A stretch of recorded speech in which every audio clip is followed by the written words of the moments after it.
Good evening, everyone. I'd like to call the meeting of May 24th to order, and thank you for tuning in to our virtual City Council meeting. Attending the meeting tonight via teleconference are Council members Aguirre, Espinoza Garnica, G, Reddy, and Smith, Vice Mayor Hale, and myself. I also wanted to make an announcement that following the adoption of Ordinance 2496, the start time of all regular City Council meetings has been changed from 7 p.m. to 6 p.m. Beginning with the next regular meeting of June 14th, we will start our meetings at 6 p.m. As a reminder, items will be taken in the order they are listed on the agenda. I'd now like to ask our city clerk if she would call the roll. Thank you and good evening. We'll start with Councilmember Aguirre. Here.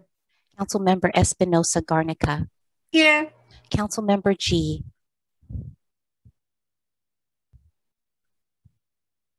Hi, Councilmember G. There we go. Councilmember Reddy. Here. Councilmember Smith. Here. Vice Mayor. Yeah. And Mayor Howard. Here. Thank you. This meeting is being recorded. I'd now like to ask Councilmember G if he would lead us in the Pledge of Allegiance. If you would please join me in saluting the flag of our country. I pledge allegiance to the flag of the United States of America and to the republic for which it stands, one nation, under God, indivisible, with liberty and justice for all.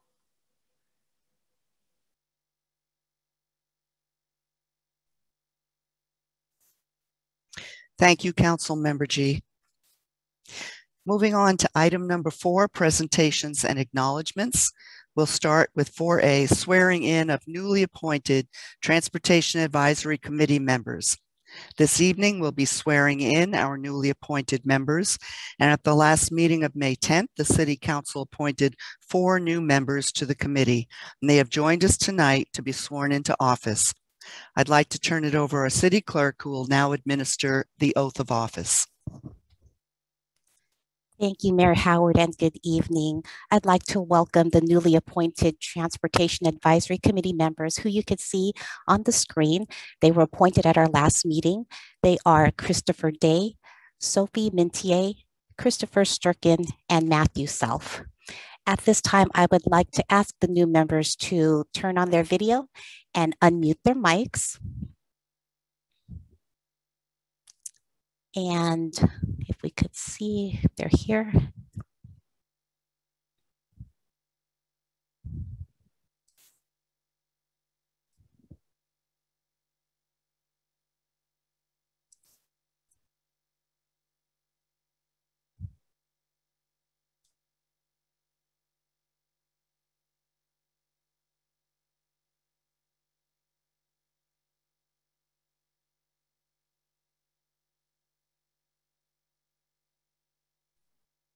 There, I see Commissioner Day.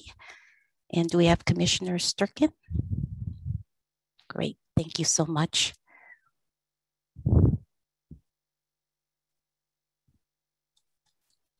All right, and I have been informed by Commissioner Self that he would not be able to join us this evening. So I'm going to proceed with the oath taking.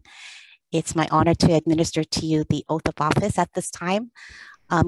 Commissioner Day and Commissioner Sturkin, I'll ask you to please raise your right hands like me. Can you see my hand? And then you're going to follow after me in unison as I recite the oath to you. I, please state your name. And Chris, if you can unmute your mic. I, please state your name. I, Chris Day. Christopher Sturkin. Do solemnly swear. Do solemnly swear that I will support and defend that I will support and defend the Constitution of the United States, the Constitution of the United States, and the Constitution of the State of California, and the Constitution of the State of California, against all enemies, foreign and domestic, against all enemies, foreign and domestic, that I will bear true faith and allegiance, that I will bear true faith and allegiance to the Constitution of the United States, to the Constitution of the United States and the Constitution of the State of California, and the Constitution of the State of California, that I take this obligation freely that I take this obligation freely without any mental reservation without any mental reservation or purpose of evasion, or purpose of evasion, and that I will well and faithfully and that I will well and faithfully discharge the duties discharge the duties upon which I am about to enter. upon which I am about to enter. Congratulations. Thank you. Thank you. Congratulations. Really, thank you so much for stepping up to serve on this very important committee. I look forward to the work you'll be doing to help Redwood City. Thank you and congratulations again. Thank you.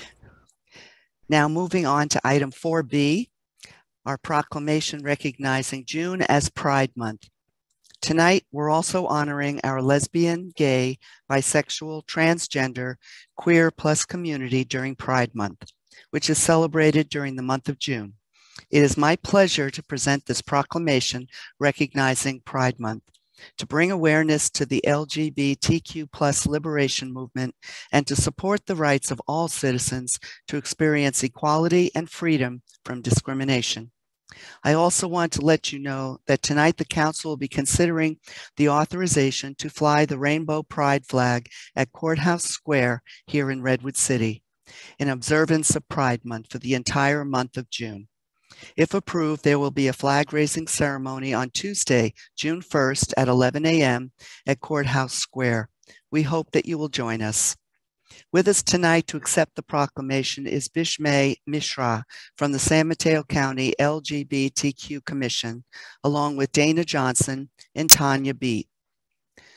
Whereas all human beings are born free and equal in dignity and rights, and whereas LGBTQ plus individuals have had immeasurable impact to the cultural, civic, and economic successes of our country, and whereas the city of Redwood City is dedicated to supporting visibility, dignity, and equality for LGBTQ plus people in our diverse community, and whereas celebrating Pride Month provides support and advocacy for San Mateo County's LGBTQ plus community and is an opportunity to strengthen alliances, build acceptance, and advance equal rights. Now, therefore, be it resolved that I, Diane Howard, Mayor of Redwood City, on behalf of the City Council and the residents of Redwood City, the City of Redwood City hereby proclaims the month of June 2021 as Pride Month, and in honor of Pride Month, raise the Pride flag on Courthouse Square for the month of June. Ismay, would you like to say a few words? Thank you so much, Mayor Howard and Vice Mayor Hale and all the council members. My name is Bismay Mishra and my pronouns are he, him, and his. And I am one of the commissioners on the San Mateo County LGBTQ Commission. I thank all of you and the inhabitants of Redwood City for issuing this proclamation. I think it sends a strong message of visibility and acceptance to all LGBTQ plus people and allies. As all of us know, we have been going through really difficult times more than last year, last many months. I think it's been very difficult for all of us, but more so for people who belong to the LGBTQ plus community. They are more marginalized and they face a lot more issues than many of us do. And I think by issuing this proclamation, we are telling all of them that, we are included, we are accepted, and we are celebrated. So I really thank all of you, and it's my humble privilege to accept this on behalf of the commission. Thank you. Thank you, Bismay. Your words are very well said. Thank you for being with us tonight. And continuing on with good news, we have item 4C, a proclamation recognizing the 100th birthday of Mrs. Mildred P. Cole. We recognize a very special community member this evening who is celebrating a centennial birthday this year, Mrs. Mildred Millie Cole. What a wonderful milestone to achieve, and we're thrilled to have you and your family with us tonight to receive this proclamation in honor of your 100th birthday. I'll read a few words from the proclamation, which Councilmember Reddy and I presented to you on Saturday, which was your official birthday. Whereas the longevity of life is a blessing for an individual and for a community which benefits from the knowledge, creativity, and experiences this individual brings to all. And whereas the city of Redwood City recognizes with respect and admiration the contribution of senior citizens to our community. And whereas Mrs. Mildred Cole was born on May 22nd, 1921, and has lived in Redwood City for the majority of her life. And where Mrs. Cole is described by others as being very humble, grateful, easy to get along with, and a good listener and friend. Now, therefore, be it proclaimed that I, Diane Howard, Mayor of Redwood City, on behalf of our City Council and the citizens of Redwood City, honor Mrs. Mildred or Millie Cole on her 100th birthday and for her long life and prosperity, and wish her many more. I'd now like to welcome Mrs. Cole and her family and invite them to say a few remarks. Thank you so very, very much. This has been a pleasure. I've enjoyed Redwood City. It's one of the best places in the world to live. I thank the council and all the people who honored me. I can't thank you enough. Thanks for the beautiful presentation.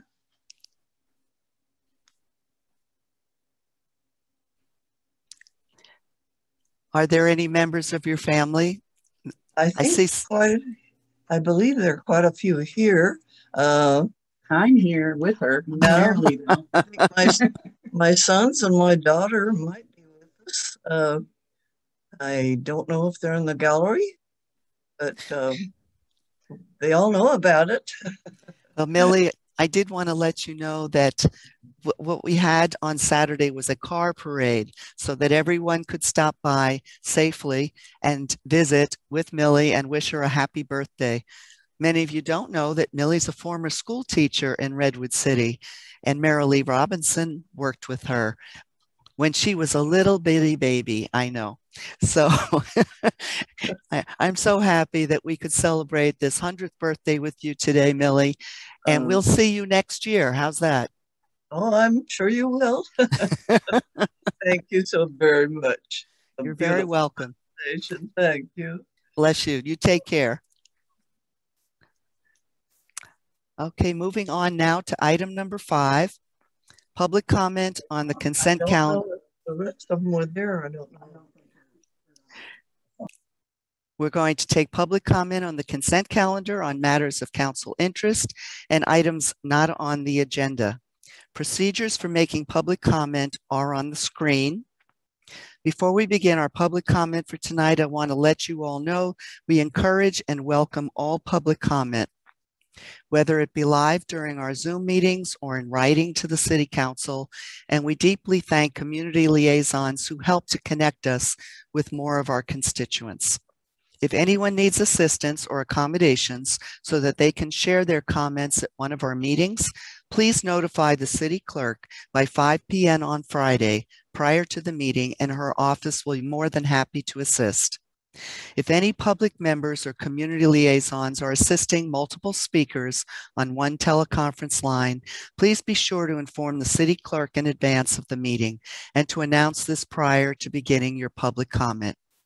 I will now turn it over to our City Clerk to facilitate public comment on consent items, on matters of council interest, and on matters not on the agenda.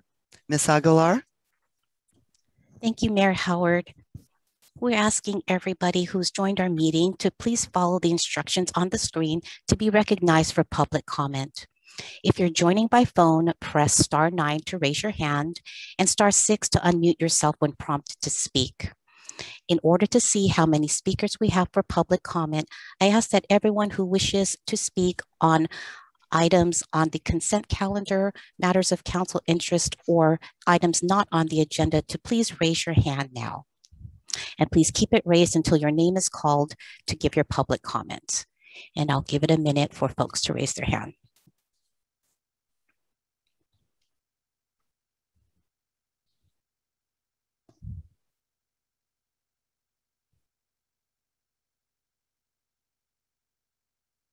Okay, at this time, we have 11 speakers and there's 12, okay.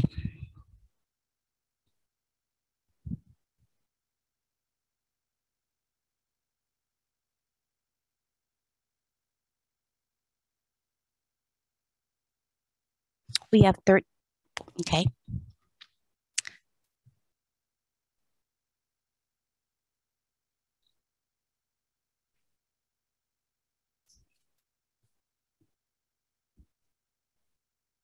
We have, anybody left? Okay, we have 14 speakers.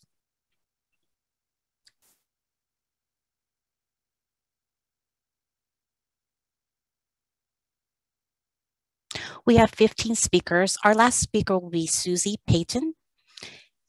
Each speaker will be given 2 minutes to speak. After Susie Payton speaks, there will be no more live public comment during this section. And if you queue up after Susie Payton, you're asked to email your public comment to the City Council at council@redwoodcity.org. So as mentioned, each speaker will be given 2 minutes to speak. I will call names in the order that hands were raised, 2 at a time. The timer will begin when you start speaking. Our first speaker will be Chris Johnson. Chris will be followed by Pamela Ehrlich. And go ahead, Chris. Good evening, City Council. The jobs housing imbalance is real. Its impacts are real. A disproportionate rate of office to housing leads to vulnerable renters getting displaced from our community. It's that simple. All the progress made on housing is for naught when you have over 6 million square feet of office space in the pipeline. It's ironic that we sat by for years and watched Palo Alto, Menlo Park, and Cupertino improve incredible amounts of office and not nearly enough housing. We thought Redwood City would never be that reckless, but here we are. Illustrating this further is a proposed project at A+ Equipment Rental on Arguello. Despite our best intentions in rezoning this area of Redwood City, this project morphed from all housing to a massive office project with a smattering of affordable housing. Once it's gone for non-housing uses primarily, the demand for the housing it creates, added to the demands of the next RHNA cycle, will lead to an untenable push to find other sites, putting even more pressure on city officials and our renters. The can is kicked ahead, and it may not lead you to anywhere you want to go. Each office project that is allowed to be introduced and processed incrementally without an updated long-range plan and vision is the epitome of myopic thinking. How long should a city continue to ignore its state law mandate to update the general plan comprehensively instead of approving projects incrementally? In another year or so, including the 3+ years to update the general plan, it'll be 2026, and more than 15 years since the completion of our last general plan. Please consider your responsibilities to the most vulnerable renters in Redwood City. Do something, anything, to control the flow of office projects into Redwood City. Our plate is full, yet our renters are going to go hungry. Thank you. Thank you, Chris. Our next speaker is Pamela Ehrlich. Pamela will be followed by Johanna Rasmussen. Hello. My name is Pamela Ehrlich, and I'm a community leader with Faith in Action, a member of Congregation Beth Jacob in Redwood City, and a parent of a child at Sequoia High School, also in Redwood City. Through my participation with other representatives of community-based organizations that support immigrants in Redwood City, working with Redwood City together, it's clear that San Mateo County core agencies and local community-based organizations have had challenges with outreach concerning the state SB 91 program, which would provide rent debt relief to landlords and tenants. As a result, applications aren't getting submitted quickly enough to meet the need before the eviction moratorium expires and the application for SB 91 window closes. I want to thank you, city leaders, for your vote to approve a resolution in support of the state of California to extend the moratorium at the state level. Additionally, your continued efforts to help keep tenants in their homes is critically important. Please work with the leadership of Redwood City's community-based organizations to help in any way possible. Thank you.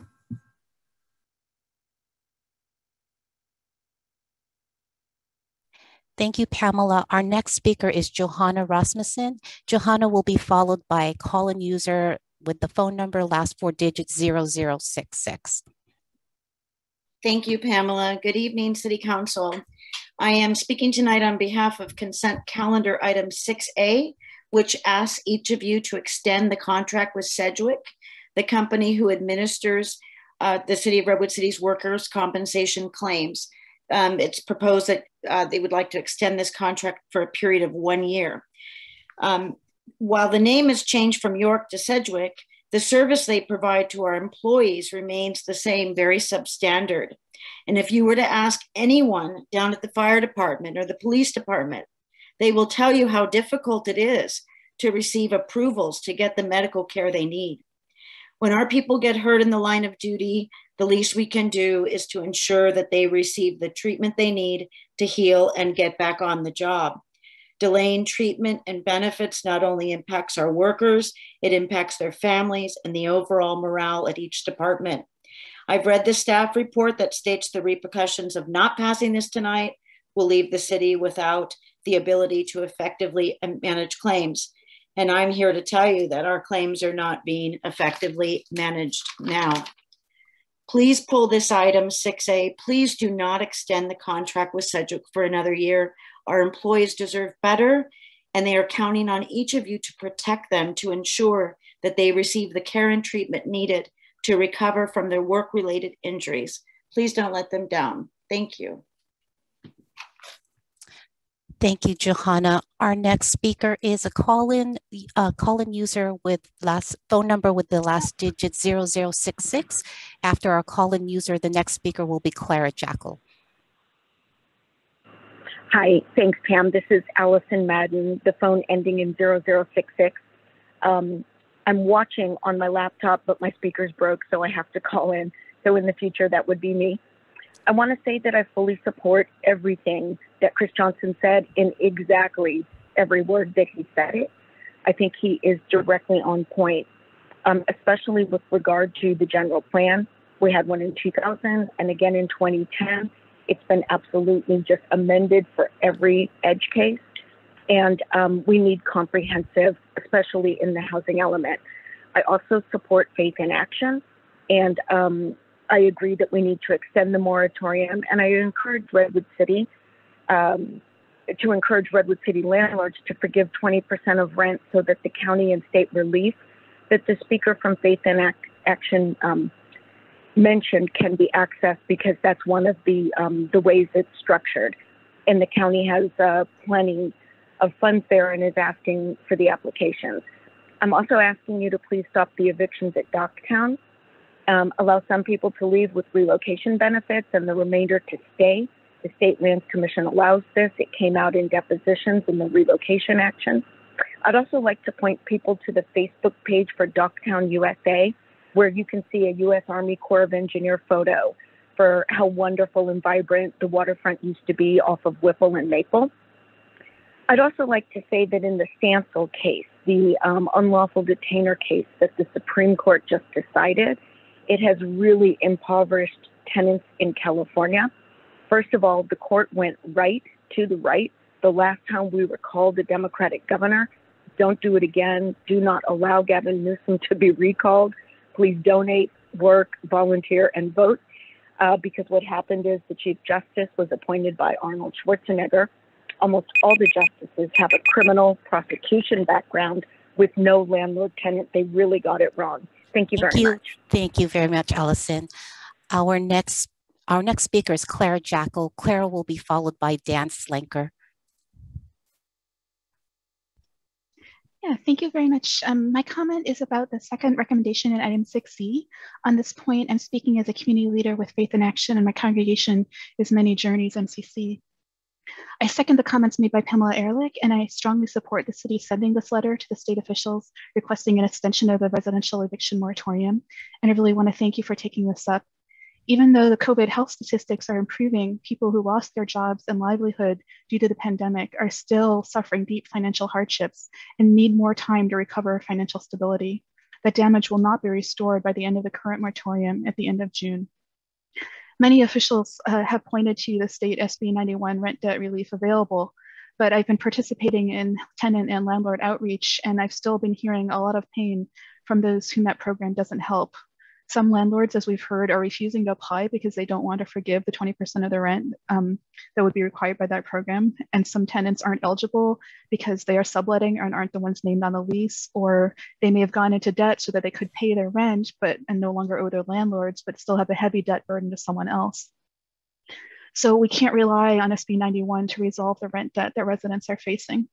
And a big wave of evictions this summer would hurt our whole community. We need to allow more time for people to find new jobs and get back on their feet.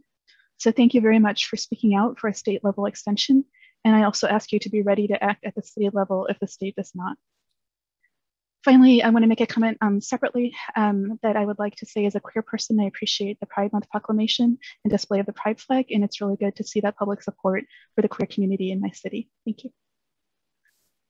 Thank you very much, Clara. Our next speaker is Dan Slanker, and Dan will be followed by Jedrick Humphriesi. And forgive my mispronunciation. Please feel free to correct me.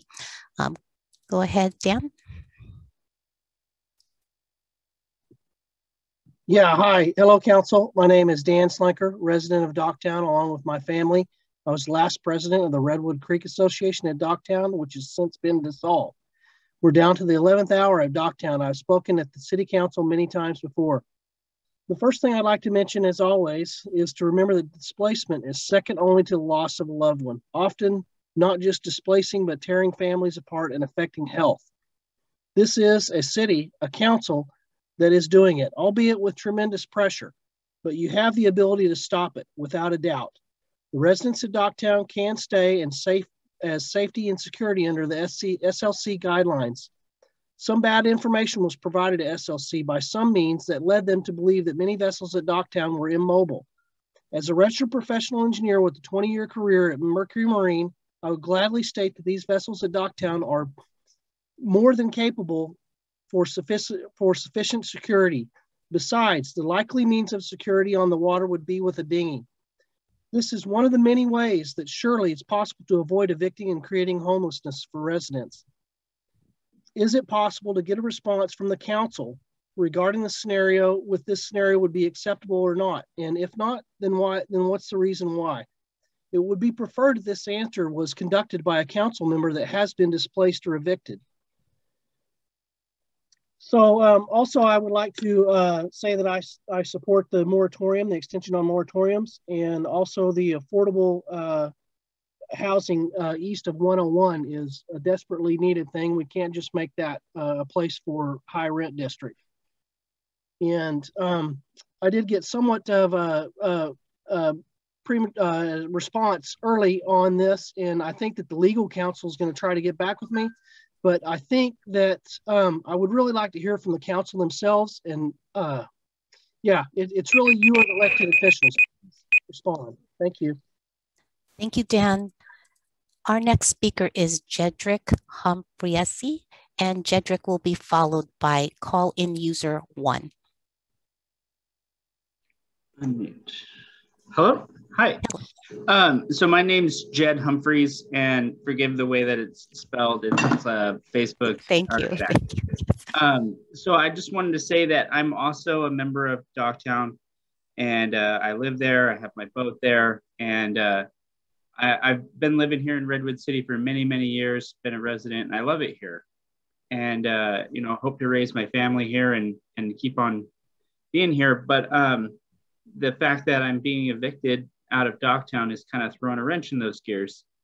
And there's ways that the city could really ameliorate the problems there, even of closing Docktown, by putting mooring balls down in the waterway surrounding Docktown, either towards the cement plant or in the waters of one marina, and or just allow residents to put their own moorings down, pay for it themselves. If the city doesn't want to pay for it, that's fine too.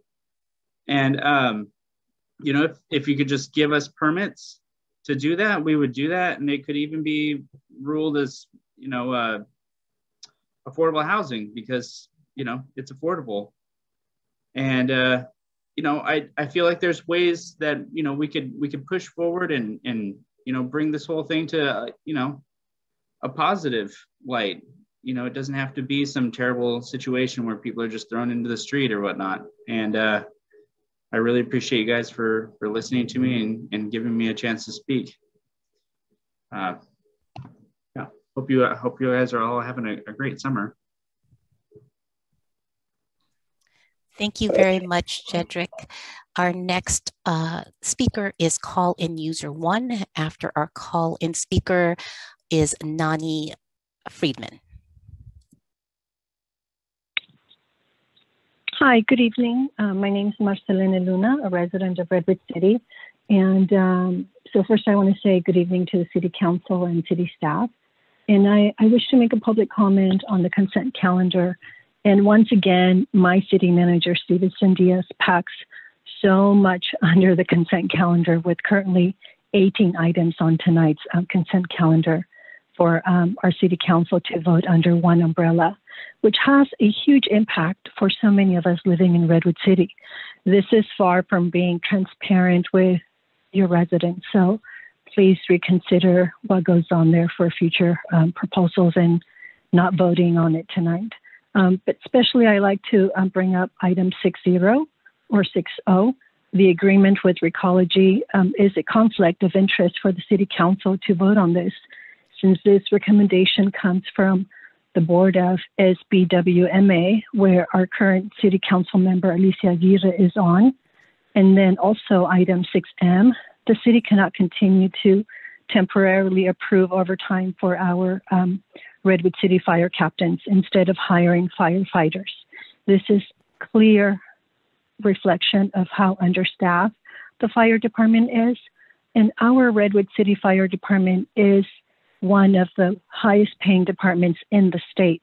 So we can obviously afford it. And if the city manager or city staff cannot come up with the funding, I'm sure many of us in the city would say there's plenty of funding in the police department, take it from there.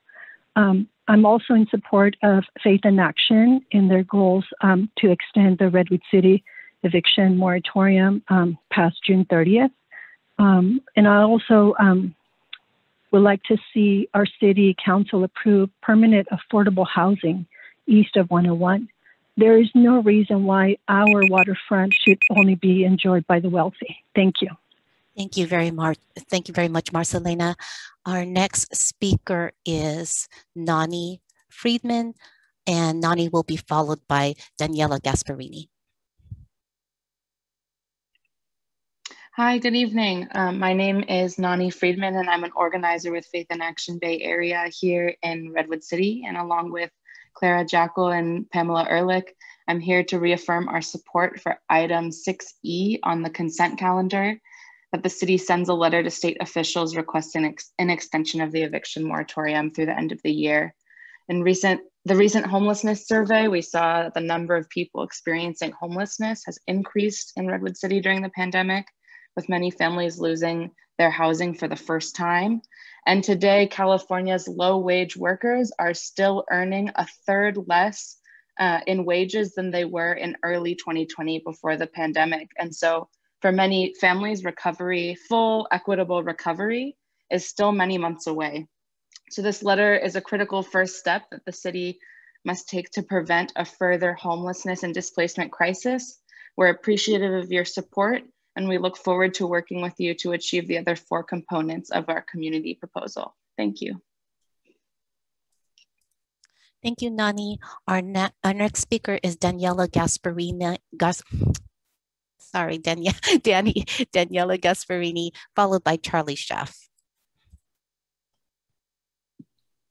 Hi, Mayor Howard, members of the City Council. I just wanted to send a huge shout out of how proud I am to have witnessed the Redwood City partnership with Dignity Health and Sequoia Hospital Vaccine Clinic at Fair Oaks Health Center. I had the pleasure of volunteering yesterday. I'm pretty tired, and the week before, but I have never been prouder of this city and our city staff. I mean, from members of Public Works to Park and Rec to the police department. I think we had members from Station 20 in Redwood Shores as paramedic staff.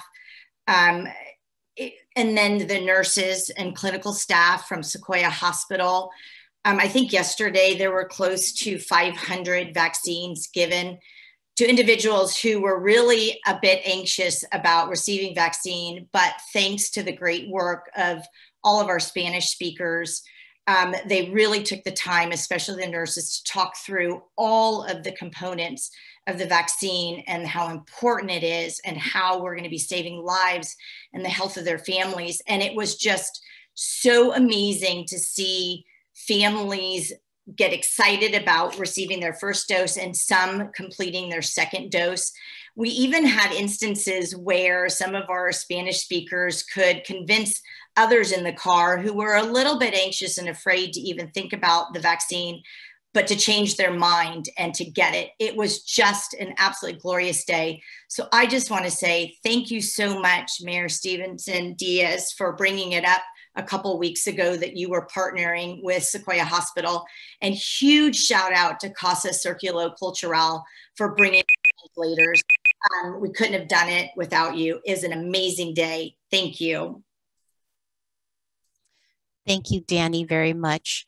Our next speaker is Charlie Schaff. Charlie Schaff will be followed by our last speaker, Jay Kraft.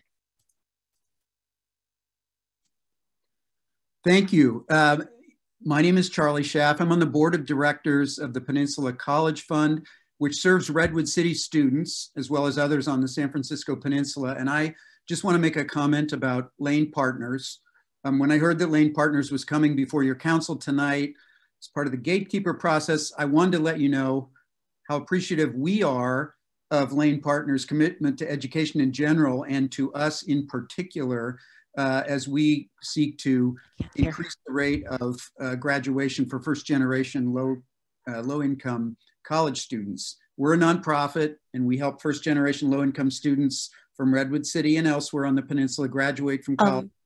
I'm sorry to interrupt, Charlie. Are you speaking about the gatekeeper item that's going to be on our agenda later this evening? Oh, I am. I'm yes. sorry. If you wouldn't mind queuing up when that item is called later in the agenda, we would welcome your comments at that time. Will do. Okay, thank you so much. I really appreciate it. Okay. Our last speaker that's queued up is Jay Kraft. After Jay Kraft speaks, we will close public comment on this section of the agenda. And go ahead. Thank you, Pamela. I'm actually in the same boat as Charlie, it appears. Okay. I was going to make a comment on one of the gatekeeper items. So. Okay. Yes, so we will be happy to hear from you when that item is called later in our agenda. No problem. Thank you. Okay. Thank you so much. Okay. Thank you, everybody, for all of your comments. If you are not able to provide public comment tonight, please email your comments to the City Council at council@redwoodcity.org. At this time, all public speakers can stay on the Zoom call or continue to follow the meeting through the live broadcast, either on the city's website at www.redwoodcity.org or on cable television on local channel 26, Comcast channel 27, or AT&T UVerse channel 99. I'll turn the meeting back over to Mayor Howard. Thank you very much, Ms. Aguilar. Appreciate it. Moving on now to item number 6, which is our consent calendar. These are items that are routine in nature and are approved in one motion. I'd now like to ask our City Council if they would like to either make a motion or if they have a request to remove an item before we vote. Councilmember Espinoza Garnica. Hi, I'd like to pull item 6E, the one about the bills and the eviction moratorium. Okay, a request to remove item 6E. Are there any other items? Seeing none, I'd like to ask for a motion and a second to approve all items on the consent calendar except item 6E. I'd like to move. Moved by Councilmember Aguirre. Second, G. Seconded by Councilmember G. Could we have a roll call vote, please? Any discussion before we go to the vote? Okay, let's move to the roll call vote then. Ms. Aguilar? This is for all items except 6E. Councilmember Aguirre. Yes. Councilmember Espinoza Garnica. Yes. Councilmember G. Yes. Councilmember Reddy. Yes. Councilmember Smith. Yes. Vice Mayor Hale. Yes. And Mayor Howard. Yes. The motion passes unanimously. Thank you. Now we'll move to item 6E. Councilmember Espinoza Garnica, would you like to start? Yes, thank you, Mayor Howard. I wanted to pull this item. First, let me introduce my thoughts on this so far. The recommendations, I'm so happy to see a response that's so direct as to mention even Faith in Action in the staff report. So I'm happy that we could move on something like, to put something to task as finding which bills would help us in the long run in the local level. So I'm really happy that we are putting over this effort and also approving the eviction moratorium, or hoping, hopefully we pass, the resolution in support of the eviction moratorium. I wanted to make, I guess this is an amendment. I wanted to make an addition to the first motion.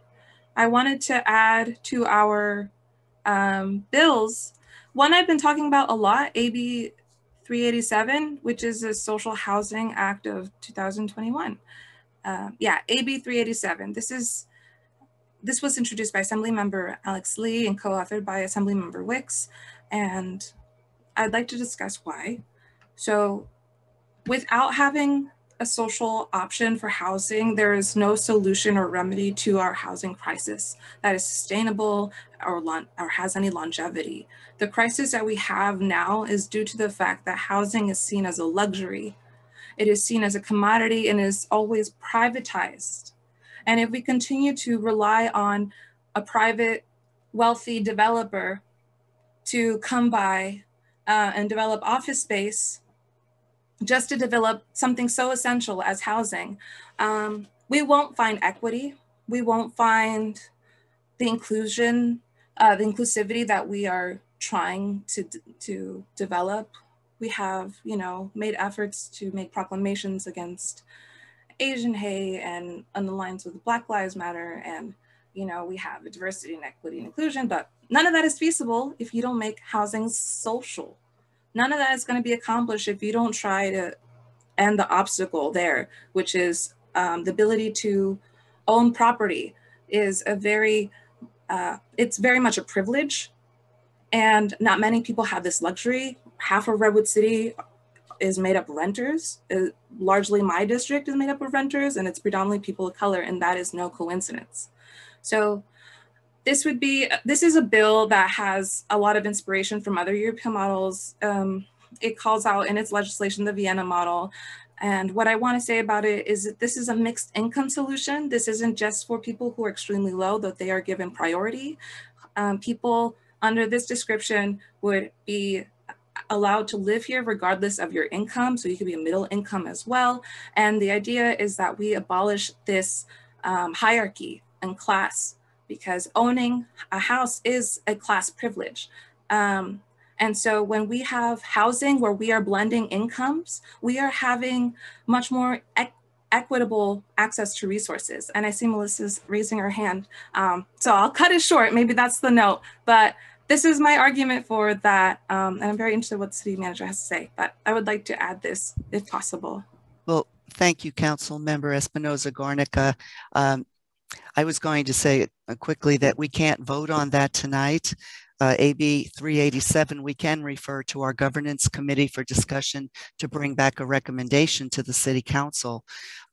Ms. Diaz, would you like to add to that? No, that's exactly what I was going to say. So if requested, if the council would like to do that, we could have the governance committee look at that and then come back with a response. And Mr. Kojikian, I see your hand raised.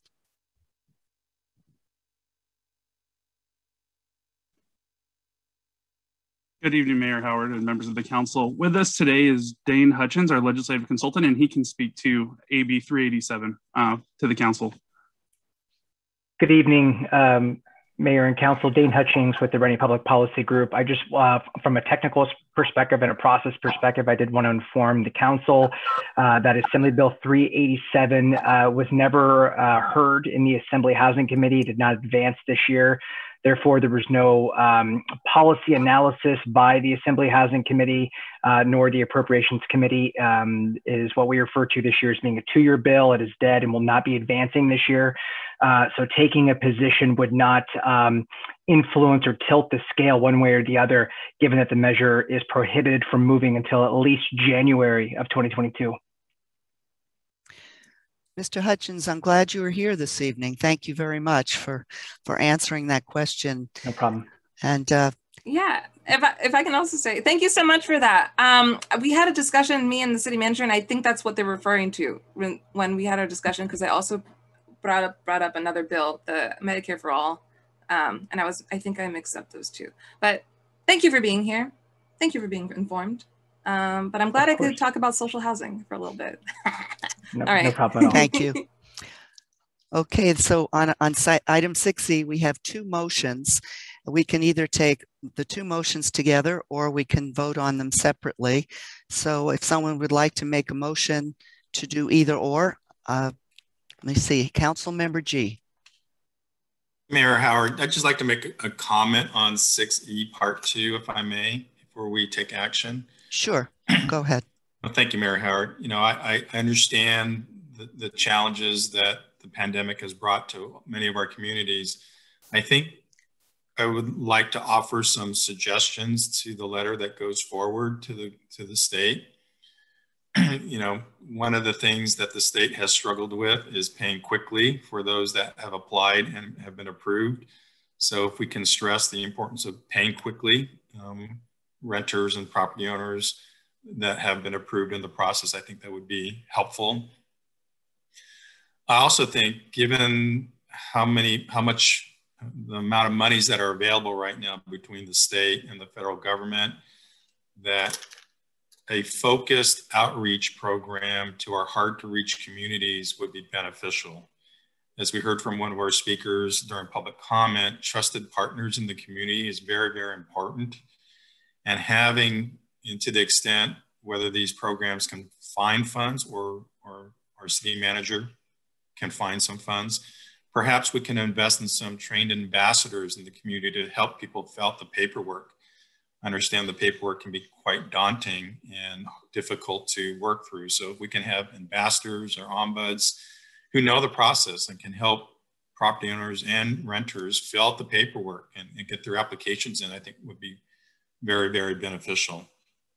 And also, if we can maybe look at wherever the guidelines are restrictive, maybe we can advocate for unrestricting some of the rules so that more people can participate. And lastly, I believe in the governor's mid-May budget revise. He's looking to fill the remaining 20% gap. I think we should support the governor's effort in that effort so that 100% of the rent debt that's been accumulated can be paid for between the state and the federal government. I think those would be beneficial moves to help move the needle further. I'd hate to see the millions of dollars that are targeted at San Mateo County go unclaimed. And so I think we should invest in that opportunity to get that money used, get it into people's hands, and get to help to pay the rent that has been accumulated. So thank you, Mayor Howard. Thank you, Councilmember G. Those were all very good points. And I am also very much in support of training ambassadors to go out and help with the paperwork that I understand is quite difficult at times to fill out. And that's a deterrent for some owners or landlords. And so I know we were talking about that with our city manager, that there may be an effort with the county to move in that direction. So I would say that these seem like reasonable requests to add to the letter. And if someone would like to make the motion to craft the letter, including these points in the letter, I'm open to a motion. I make the motion, Mayor. Everyone, okay. Councilmember Aguirre has made the motion with the additional points that Councilmember G has mentioned, and I believe that was Councilmember Reddy who seconded that. That's correct. Mayor, if I may. Yes, Ms. Ramirez. Thank you. I just want to make sure that I'm clear on the motion. Was the motion to move all of 6E, but just to make the modification for item 2 of 6E, or are you breaking up the 2 items in 6E? Well, I didn't hear, I think we're doing item 1 and, motion for 1 and 2 with the amendment to be put to the letter to state officials requesting extension of the moratorium. Would that be acceptable? Would you rather we take them one at a time? That is acceptable. Thank you. If we could just get a confirmation from the motion maker and the second, that would be perfect. Councilmember Aguirre, is that acceptable to you? Yes. And Councilmember Reddy? Yes, thank you. Any further discussion? No, then we'll have the roll call, please. Thank you. We'll start with Councilmember Espinoza Garnica. Yes. Councilmember G. Yes. Councilmember Reddy. Yes. Councilmember Smith. Yes. Councilmember Aguirre. Yes. Vice Mayor Hale. Yes. And Mayor Howard. Yes. The motion passes unanimously. And thank you again, Mr. Hutchins, for being here with us this evening. I'll now read all the items that have been approved on the consent calendar. Amendment number 4 to agreement for third-party administrator to provide workers' compensation administrative services. Services agreement with National Plant Services for closed-circuit television inspection and cleaning of selected sanitary sewer pipelines and/or storm drain pipelines. Agreement with the County of San Mateo for continued provision of animal control services for a 5-year term beginning July 1st, 2021. Amendment number 2 to the agreement with Hinderleader de Llamas and Associates to provide subject matter expertise and technician support on the development and implementation of business permit programs to allow for storefront and non-storefront retail cannabis sale. Consideration of city letters of support or opposition regarding pending state legislation and consideration of a letter to state officials requesting extension of the current residential eviction moratorium through calendar year 2021 as part of the legislation approving the fiscal year 2021-22 state budget. Letter of support for San Mateo County's request for community project funding for the Maple Street Navigation Center project. Agreement with Pivot Interiors Incorporated for specialized design services and the supply and installation of furniture. Agreement with Pace Supply Corporation for water and sewer material supply purchases. Authorization for the disposal of surplus personal property. Agreement for services with Groundwater and Environmental Services Incorporated to provide groundwater remediation oversight and monitoring services at Sequoia Station Shopping Center. Display the pride flag in recognition of lesbian, gay, bisexual, transgender, queer plus, or LGBTQ plus Pride Month. Excess insurance policy renewal and annual premium payment to Public Risk Innovation Solutions and Management for the city's workers' compensation program. Side letter of agreement between the City of Redwood City and the International Association of Firefighters Local 2400. Third amended and restated joint exercise of powers of agreement with South Bayside Waste Management Authority. Amendment number 1 of the amended and restated franchise agreement with Recology San Mateo to add an additional route for collection of bulky items and abandoned waste. Waive second reading and adopt an ordinance for local standards and procedures for the operation of the 2-year temporary recreational vehicle safe parking program. Approve minutes of May 10th, 2021 City Council meeting, and approve claims and checks from May 24th, 2021 through June 14th, 2021, and the usual and necessary payments through June 14th, 2021. Now moving on to item number 7, our public hearing, the gatekeeper reconsideration of general plan amendment initiation requests for 601 Allerton and 1900 Broadway, previously submitted as part of the gatekeeper process. Before we begin this item, I want to note that both Councilmember G and I will be recusing ourselves from participating in the second part of this item due to conflict of interest. I am recusing myself from the 1900 Broadway project because I have a continuing source of income that owns shares in the Sequoia Hotel. However, on September 30th, 2020, my husband and I were fully repaid for our sale of those shares in 2018, and this will no longer be a source of income 12 months thereafter, or September 30th of 2021. Councilmember G, would you like to identify your conflict of interest? Yes, Mayor Howard, thank you very much. On the 1900 Broadway project, there is a connection with that project with the ownership and the application of the Sequoia Hotel.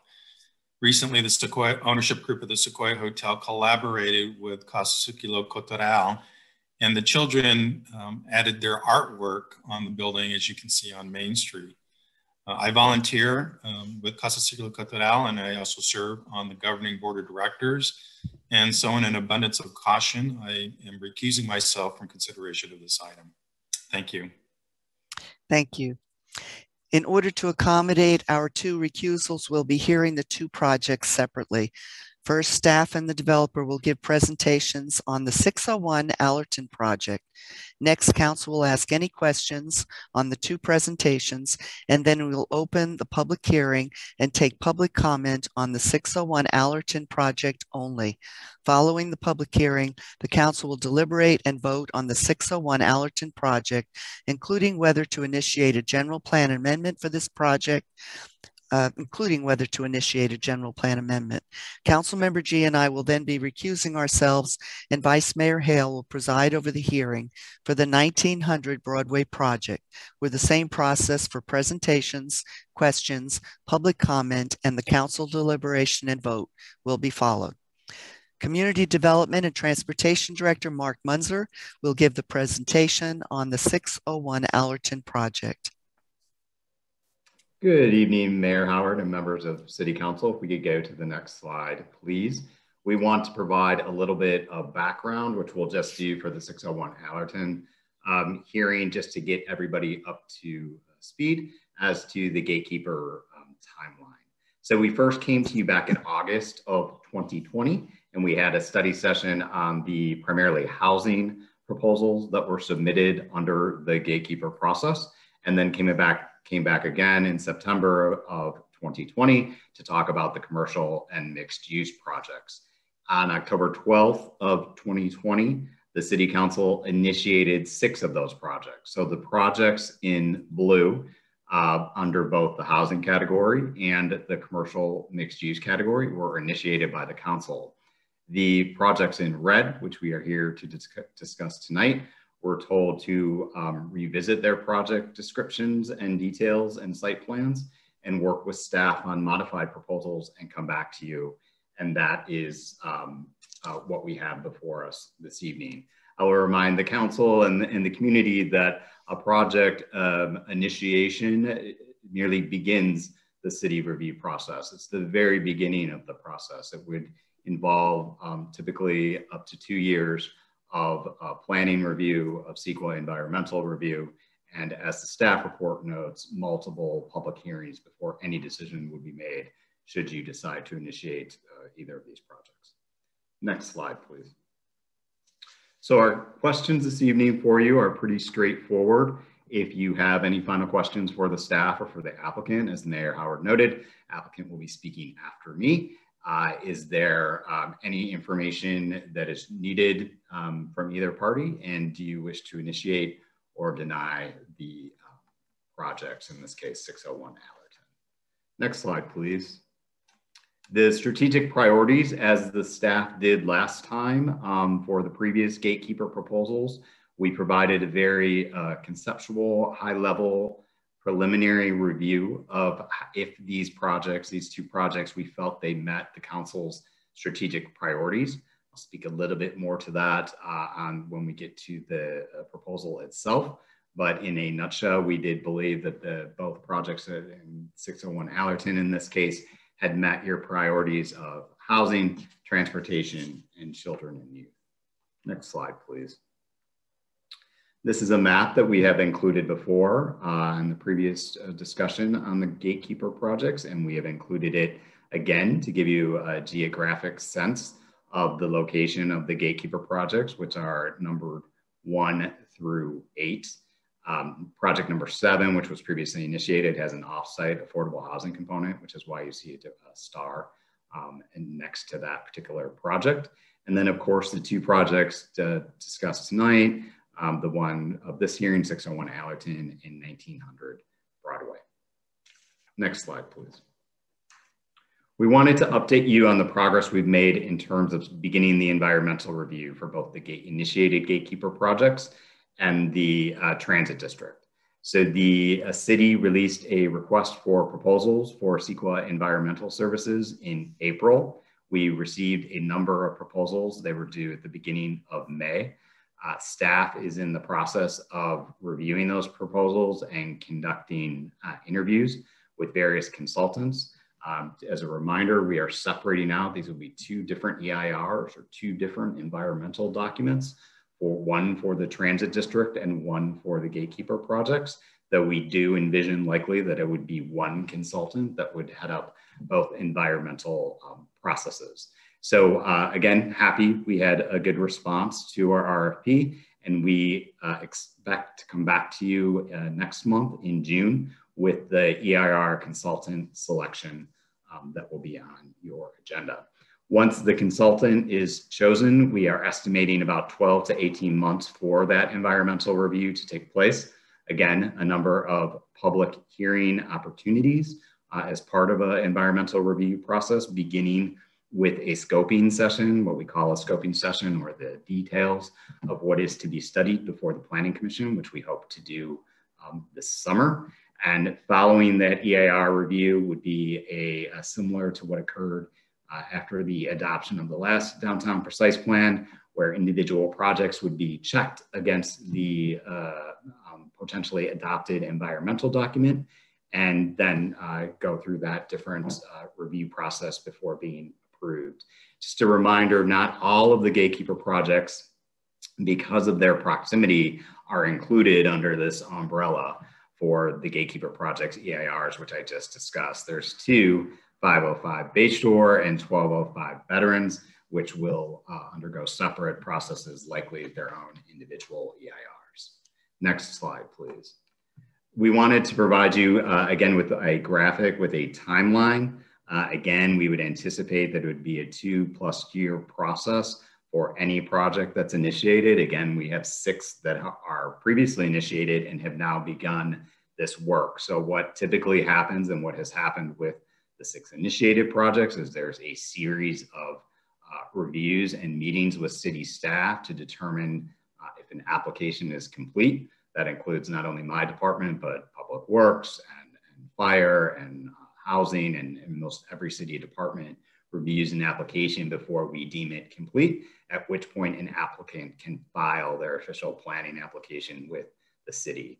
Again, community outreach is concurrent with that. It's as the application is being developed, it's after the application is developed, and it includes both meetings with neighborhoods and with communities, and then official meetings before BCCs, boards, committees, and commissions, such as the Historic Resources Advisory Commission, the Architectural Advisory Committee, and then ultimately the Planning Commission and the City Council. Next slide, please.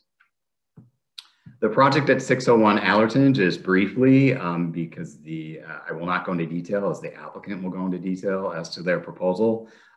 It's an 85,000 square foot office building. You are looking at a rendering of it there. The main modification to this proposal is initially the applicant had proposed on-site affordable units, I believe 8 on-site affordable units, and now they are proposing an off-site affordable housing option at 450 Redwood Avenue to 18 to 26 off-site BMR units. That, as we often talk about, the variable there is the size of those units as to why we can't give why the applicant at this point can't give a definitive number. But as the staff report notes, you know, should the project be initiated, there would need to be several more conversations with planning and housing staff to ascertain who's living there now and their income levels, and are they affordable units as we speak, and then start to have that conversation to define what that building is and what it could be if this project is initiated and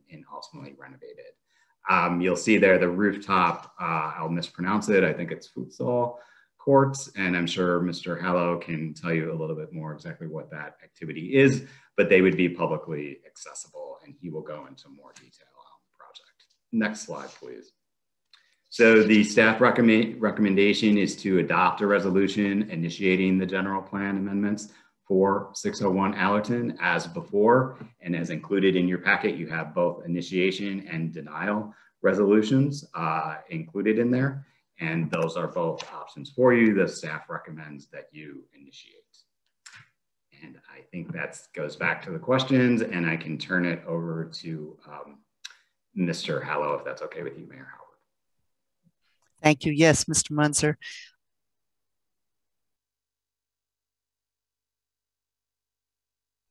Sorry. We'll go. Mr. Hallow, are you there? Would you like to start your presentation?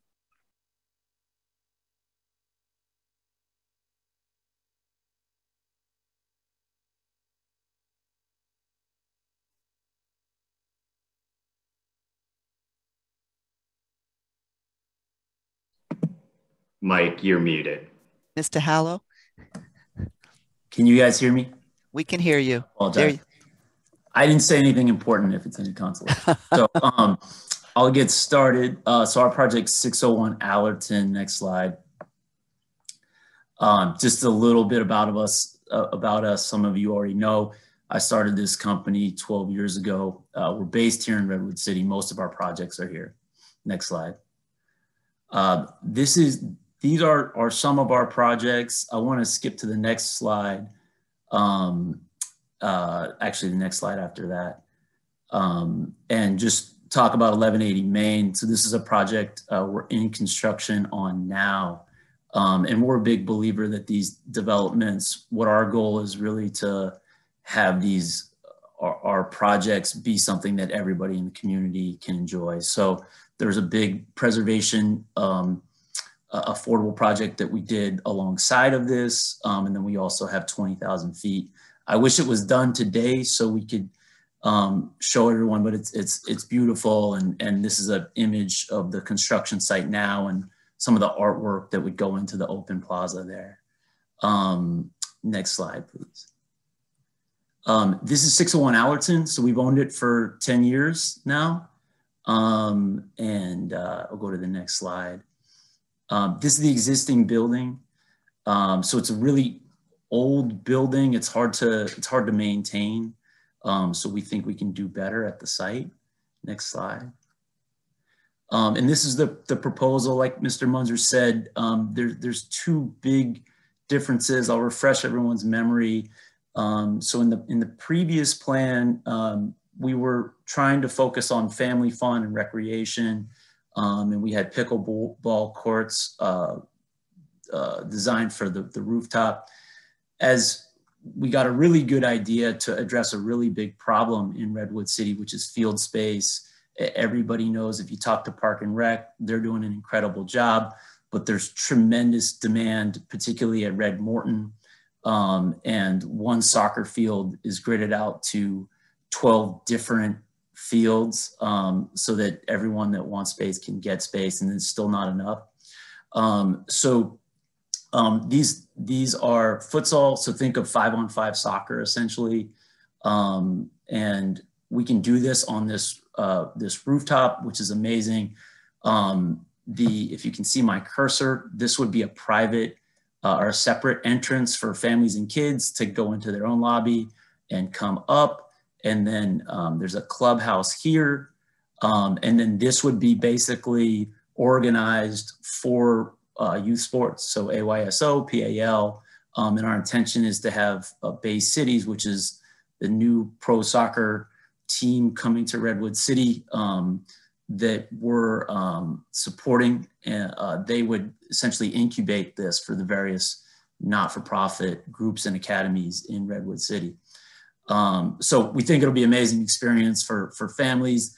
Again, the idea is to just try to have it such that everybody in the community in the entire city can feel a part of these developments, not just the tenants and the workers there.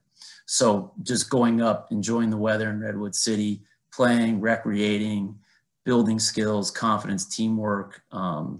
This is all kind of fits within what my company's been trying to do for a long time, is focus on the kids here, recreation, open space. As we all know, that's underserved. Generally, I think the design was well received. We were asked in part to entertain off-site workforce or affordable housing. And 6 months ago, I said we could probably double it. Prior to our submittal date, we put into contract a project that's 27 units of one manager's units. So our intention is to do 26 affordable units focused on very low income and below.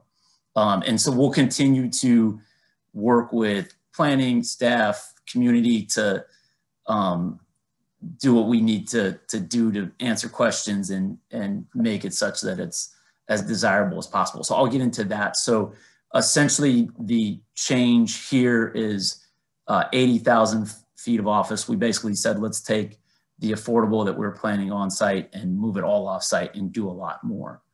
And those are the two changes. So you're talking about a 5-story office building. And like all of our projects, everything is subterranean parked. So the street will be active. It won't be opaque. It won't be grills and louvers. And it'll just be a clean, we like this, light, airy look. So that's that. Next slide. This is a summary of our community benefits. We had committed previously $2 million to PAL. This would add $2 million as part of their Y initiative. And Ivan will call in to speak more about that. Next slide.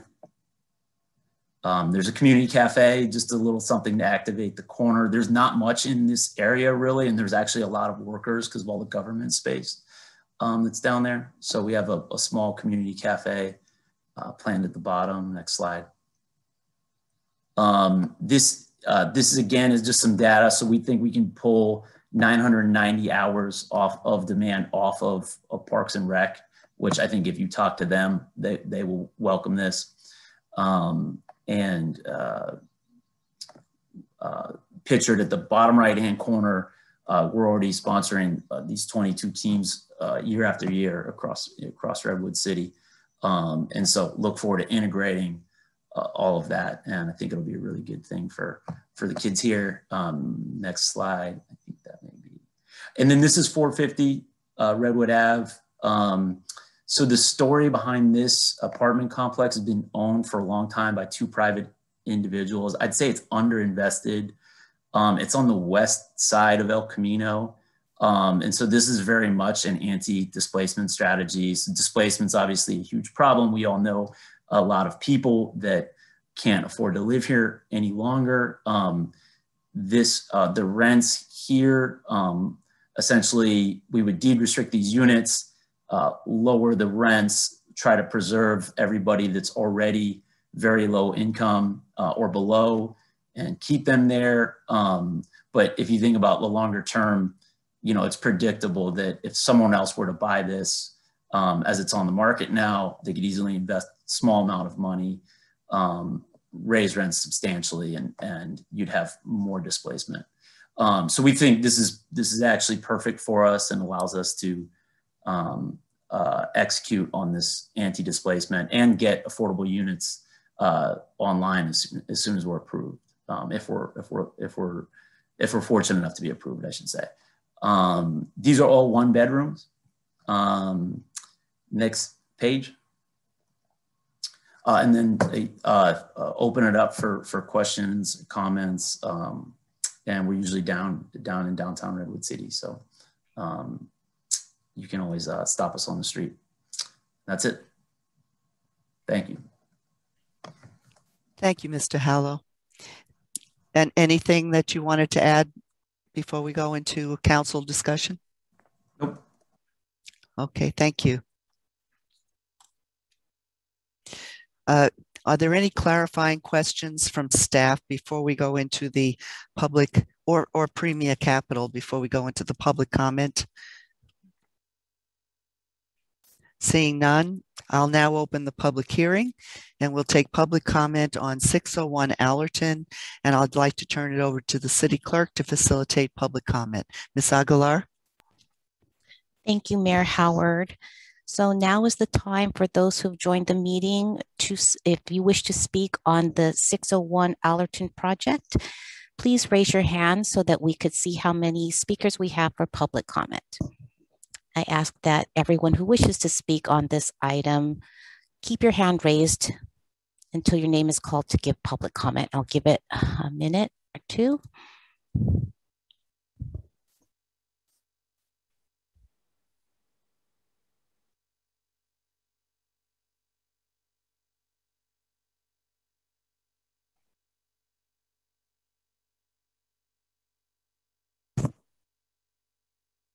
For 601 Allerton.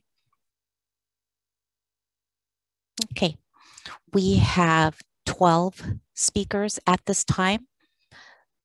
The last speaker is Nori Jaba.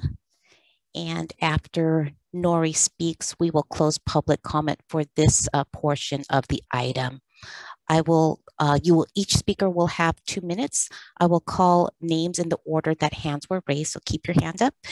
2 at a time. The timer will begin when you start speaking. The first speaker, I recognize the number now, is Allison Madden. Allison will be followed by Chris Johnson. Hi, Pam. Thank you. I actually raised my hand when the item was taken off the consent calendar because I wasn't sure when there was more discussion and before the vote, if there was going to be public comment then. So that's when I raised my hand, and I've been trying to put it down, but I think it just stayed up. So I really don't have any comments on this. I just wanted to say thank you on that item for your staff member reporting back that the governor was trying to find the extra 20% or the gap. And I'd be willing to be an ambassador to go out and try to help people apply there. And I had also meant to say happy birthday to Mildred. I felt bad in my comments that I hadn't said that. And I invite her to put on Nextdoor any tips for, her success in getting to 100. So that's it for me. Thank you. Thank you very much, Allison. Our next speaker is Chris Johnson, followed by Kate Comfort Har.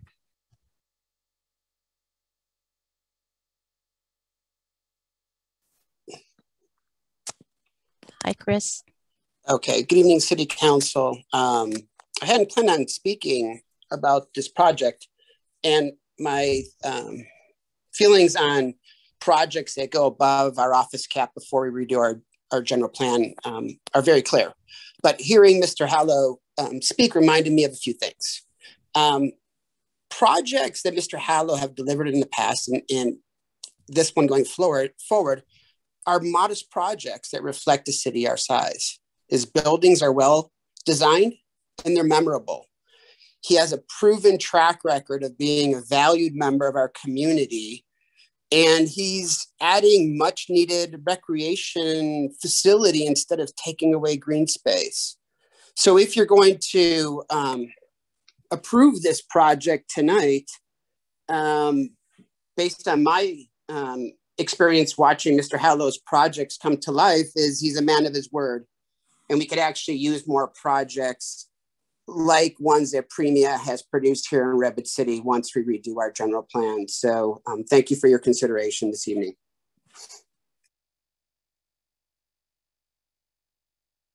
Thank you, Chris. Our next speaker is Kate Comfort Har. Kate will be followed by Mr. Torres.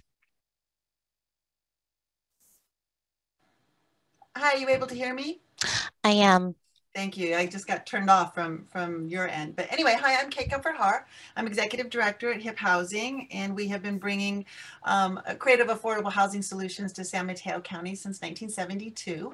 And I'm here to speak on behalf of this project in the sense that we had a very successful partnership with Premia Capital on the 1800 Main project, and where we were able to purchase a 10-unit apartment complex and deed restricted as affordable for perpetuity. It was a great partnership between the city, the developer, and ourselves. And I just want to let you know that we are in conversations with Premia again to figure out how we can help support the affordable housing component of this project as well. So looking forward to seeing how things turn out tonight. Thank you. Thank you, Kate. Our next speaker is Mr. Torres, and Mr. Torres will be followed by Stefano Baldassi. Hello, my name is Hugo Torres. I'm the Director of Programs for Siena Youth Center and the 7th grade teacher for Holy Family School. We are in complete support of this project.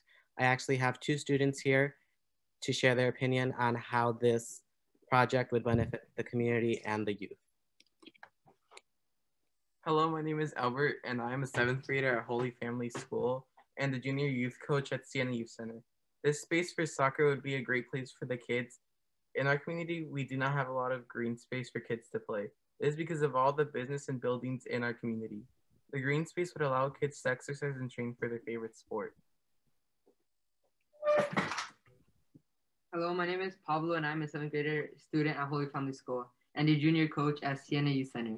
I think that these 2 soccer fields would help because they would help the students here at Siena Youth Center to train and have fun.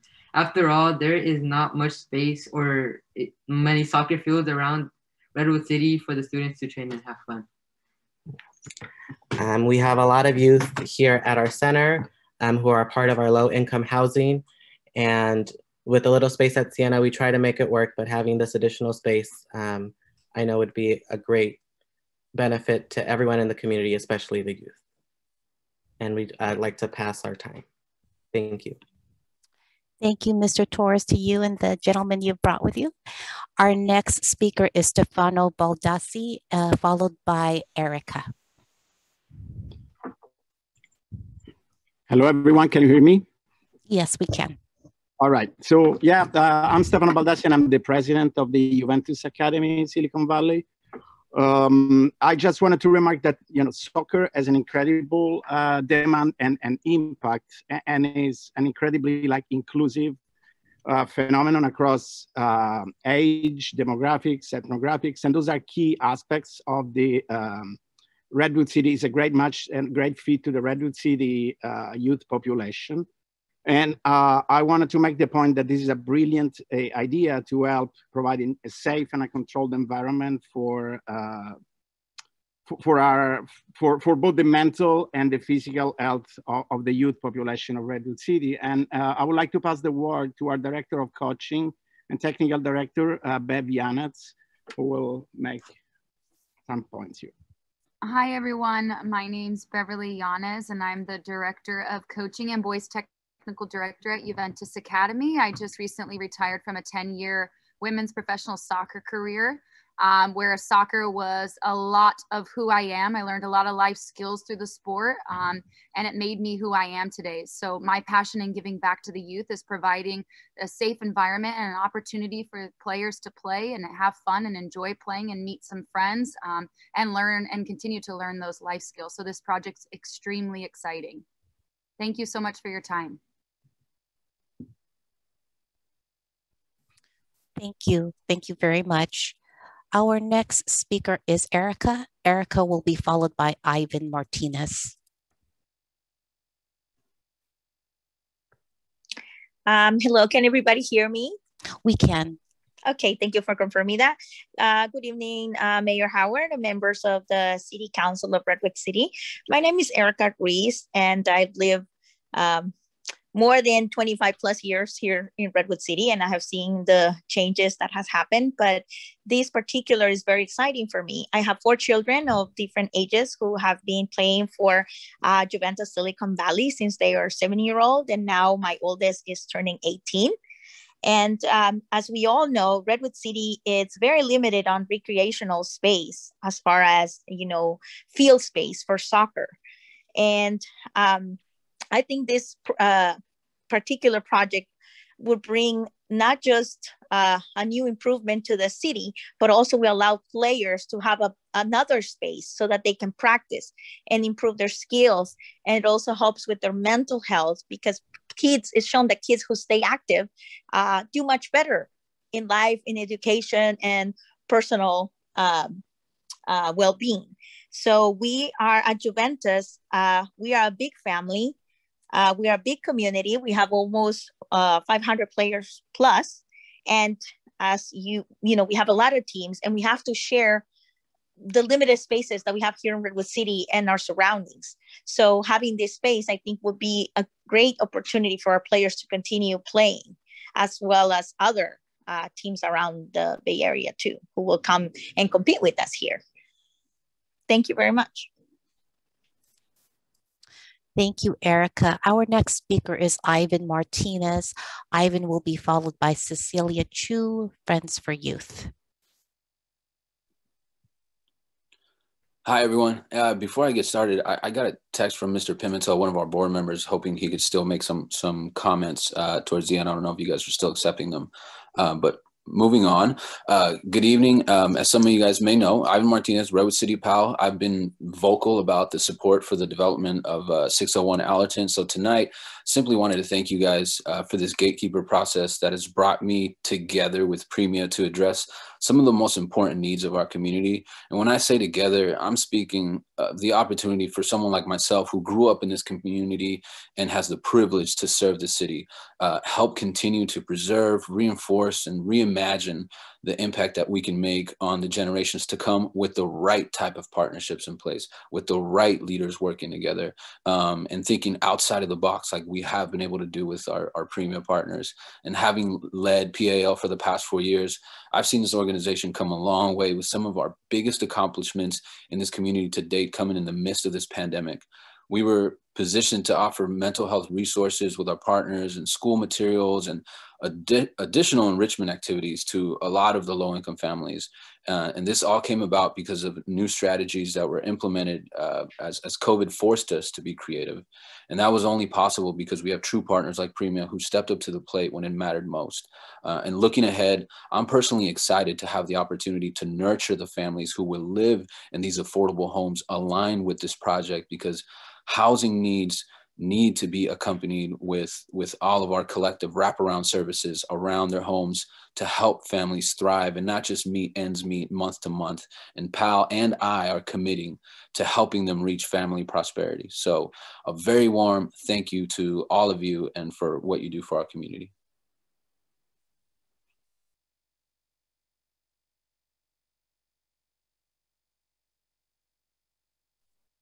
Thank you, Ivan. And Mayor Howard will allow Mr. Pimentel to be our last speaker on this item. Our next speaker is Cecilia Chu. Cecilia will be followed by Ricardo Archila. Awesome. Hi, my name is Cecilia, and I'm the Associate Director at Friends for Youth. We've been around for 42 years, and we support the Whole Health for Youth initiative, the Y initiative. And why that's important is it is a collaborative of 5 local nonprofits in Redwood City that are working together to reduce duplicative services and increase access to mental health services for low-income families.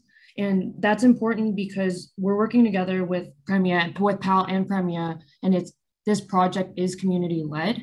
And we're really thinking about how do we holistically serve our communities, not just like with their homes, not just with their after-school activities, not just with their spaces and their recreational spaces, but really thinking about how can we provide services to them at their homes, right? And doing it holistically through all of our partners and through all the services that we do provide, and really caring for a community in every single aspect of their life. So fully support this project as well. Really excited about it. I love that the developer is, really asking the right questions and really trying to get feedback from what the community actually wants, and is not just building things that they want, right? They're really looking to see what's needed, and really having that human-centered design. So I'll give you time back, but thank you. Thank you, Cecilia. Our next speaker is Ricardo Archila, followed by Anders Perez. Hi, good evening. Thank you everybody for the time. Just want to say that I think this is a very exciting project. I'm a local realtor, and so for a long time, we've also seen that we need a lot of the housing, but something that's exciting about, and I've also done a lot of volunteer work with PAL through college advising prep. And one of the things that I like about this project is not only are they looking to add housing creatively, but they're creating space that's necessary for our kids and our community. And they've reached out to local leaders to see what the community actually needs. So I think this is an exciting project that should get approved. We need much more space for our children to play with, and I fully support this project. Thank you. Thank you, Ricardo. Our next speaker is Anders Perez, followed by Roxy Zavala.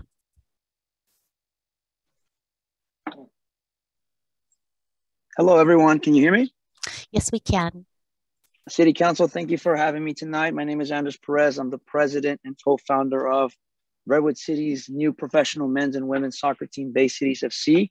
I want to thank you for giving me this chance to support this project. Our mission as a club and as an organization is to bridge the peninsula communities through soccer to create tangible and professional opportunities built around the aspiring soccer talent in the local area. We're always looking to execute this mission, and we feel that this project is one step towards completing one of these goals. We feel that fields are a valuable resource for the youth and individuals in our community, and we hope to do our part in using this to inspire the next generation of leaders, both on and off the field. Even now, we have a local resident, Daniel Aguirre, playing professionally for the Los Angeles Galaxy, a Division I professional team in Major League Soccer. Daniel grew up and learned to play soccer through the local youth clubs here and found mentors and resources through the sport.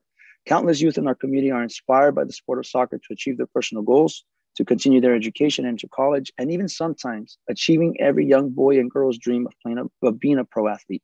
Fields are a necessary resource to help our youth in soccer and in every sport. They provide a safe space and a healthy activity that has been proven to be a benefit to youth in areas such as performance in school and benefits to their mental and physical health and well-being. I hope that this project garners more support, and I want to thank you for your time and consideration. Thank you, Anders. Our next speaker is Roxy Zavala. Roxy will be followed by Nori Jaba. Good evening, everyone. Can you guys hear me? Yes, we can. Okay, thank you. Good evening again. My name is Roxana, and I'm a mom of two soccer players at Juventus Academy, Silicon Valley.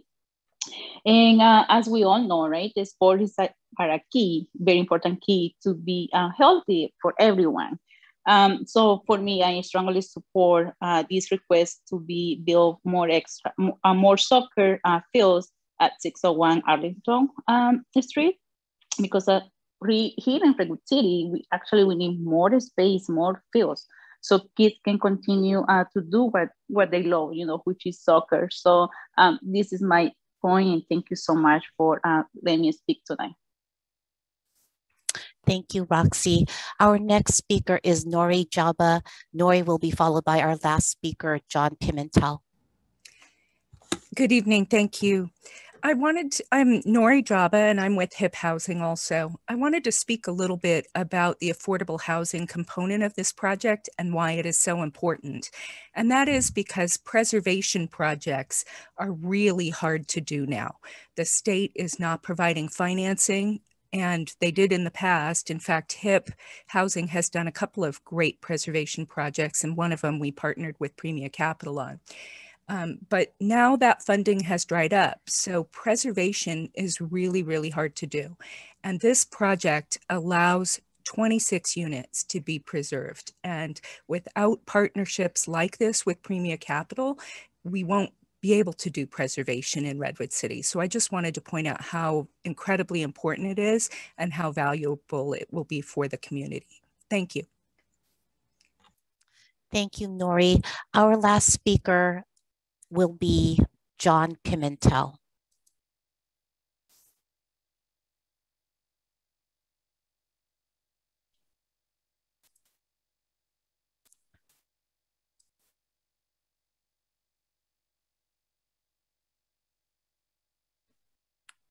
Thank you. Am I unmuted? Yes, you are. Thank you. My name is John Pimentel, and I'm speaking on behalf of this project in my role as a director on the PAL Board of Directors. And I really just had 3 points. The first is, as you can already hear from the community, the futsal space is an outstanding community benefit that really meets a need, especially in our service territory for the PAL. Second, the development pressure in Redwood City for market rate housing puts the 450 Redwood Avenue facility market rate determination of those improvement of them to below market rate development is a great benefit. And last, and perhaps most importantly, this type of offsite community benefit is a very creative approach, which involves a new way of thinking about development benefit or development in support through an existing series of service providers. You don't have to run the risk of the community benefit not having significant impact. This is coming through an existing institution in the form of PAL, who's going to be working with partners like Friends of Youth, PCBC, Star Vista, and Sierra Youth Center. So the impact will be complete. So thank you for your time. Thank you, Mr. Pimentel, very much. And thank you to everybody for all of your comments. If you are not able to provide public comment tonight, please email your comments to the City Council at citycouncil@redwoodcity.org. I'll now turn the meeting over to Mayor Howard. Thank you, Ms. Aguilar. I will now close the public hearing and we'll have council discussion on 601 Allerton. So who would like to begin? Councilmember Espinoza Garnica. Hiya. Hello there. Thank you for the presentation. I do have about 4 questions. So my first question is access to the field free? Mr. Munzer, who would you like to have answer that question? Would that It's be Mr. Hallow? Thank you, Mayor Howard. It's to go to Mr. Hallow. Great question. Yeah, it's designed to be free. So, and it's designed to be available for kids. So it's totally not-for-profit operation. And it will be organized in some way so that it's not a free-for-all and that different youth organizations can use the fields, but it's designed to be free. Good question. Thank you. My next question is about the housing. What's the size of your units? Are we talking about studios, or are we talking about like sizable for as a 3-bedroom? Yeah, these are, so we're still, good question as well. We're still trying to figure that out, and we've heard different, so let me tell you what exists there now first. So as it stands, there's 27 units on this project, and they're all 1-bedrooms. That's what's there now. In terms of preservations, just keep in mind that we can't really pick and choose the bedroom mix and so forth. We know that there's been discussion about doing more bedrooms so you can get larger families and keep them here. Believe me, we've all seen that with our own eyes. But then there's also been discussion about actually these smaller units, there's tremendous demand for as well because it keeps costs down for smaller families and people to stay here. So as it stands, what we're proposing is 26 one-bedrooms. We think it's more, the reason it had been 18 to 26 is we didn't know if we wanted to use some of those excess bedrooms, excess units rather, to split those into two and create 2 bedrooms. We don't know if that's possible. And as part of this project, and we think this gatekeeper process is really driving community benefits, and it's a good thing. The challenge for small developers like us is we have to identify and buy our apartment or our land or whatever it is long before prior to getting an approval. That's much easier for larger developers to do than it is for small and mid-sized developers to do. And so we've secured this site. We think it's a reasonable enough thing to do. And then we're just gonna communicate with staff, city council, whomever else to try to figure out what's needed. We do know that we can do very low income, and then we've gotten some feedback that extremely low income is needed as well. So we're open to that, and you'll see that as we pursue approvals whenever that time comes. Thank you so much. I have another question, I think is more for this city staff. Where are we right now? Like, what is our cap on office space, and how close are we to it right now? Hey, hi, council member. We've reached the cap on the office space. So that is one of the reasons why we have a gatekeeper process, is to do amendments to the general plan and the downtown precise plan to contemplate if ultimately we want those caps increased. Yeah. Yeah, I see that we've increased the amount of office space by at least 5K. And so that's about a total of 85,000 approximately of office space and about 26 units. And so that's where that's my concern that I bring up at almost any study session. The last time we spoke about a process of a development, I was talking about housing to office task force. Is that something that our city could do?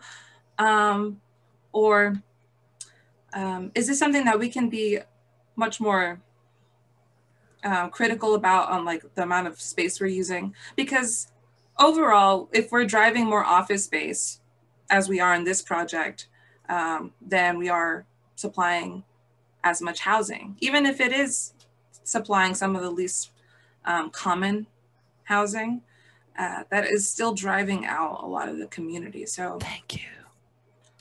Oh, hi, thank you. Oh, sorry, Mayor Howard. I'm sorry. No, I apologize. Someone handed me something. Go right ahead. I'm sorry.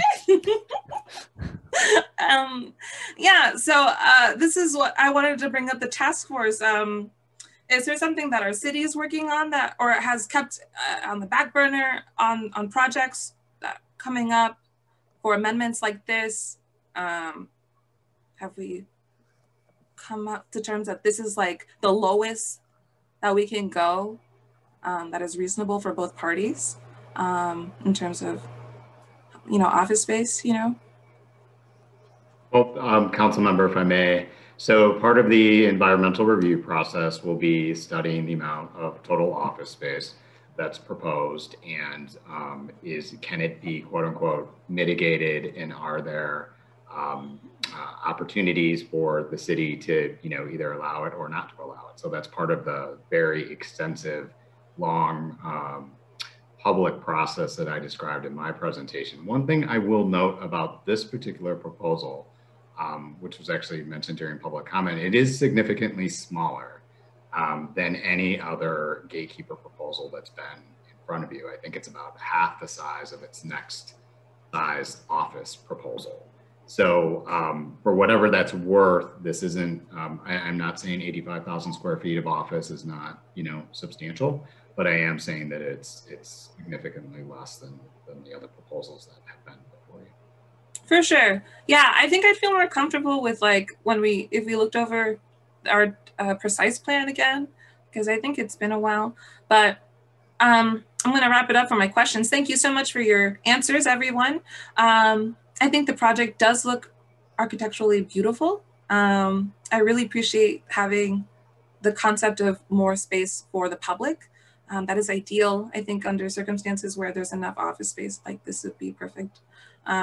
You know, enough housing balance to office space, like it's perfect for folks to go to. And I really hope that we can have more amenities like this. So thank you for your time. Thank you, Council Member. Council Member Reddy. Thank you, Mayor Howard. And thank you to all the speakers. Mr. Hallow has a lot of fans out there in our Redwood City. And deservedly so, I have to say, because he clearly was listening to comments that were made at the last meeting. I personally was concerned about only having 8 units of housing with so many, with such, though it's, you know, not as large as many of the office, the jobs housing imbalance is of tremendous concern to me. So I applaud you and thank you for taking on this apartment building to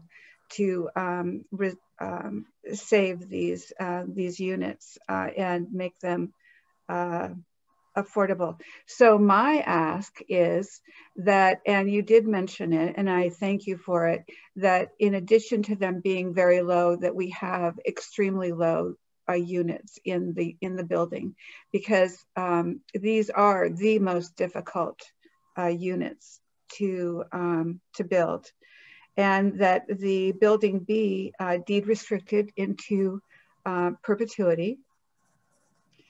And that those residents who do not qualify for those income levels, that that you provide relocation benefits for those residents. So I'm very impressed with it. I'm impressed with you and the community benefits that are being offered to our community. And again, I thank our speakers for being so supportive.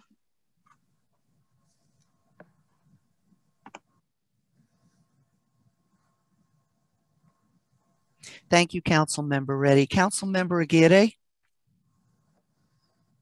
Thank you, Mary.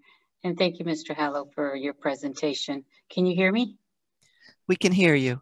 Okay, great.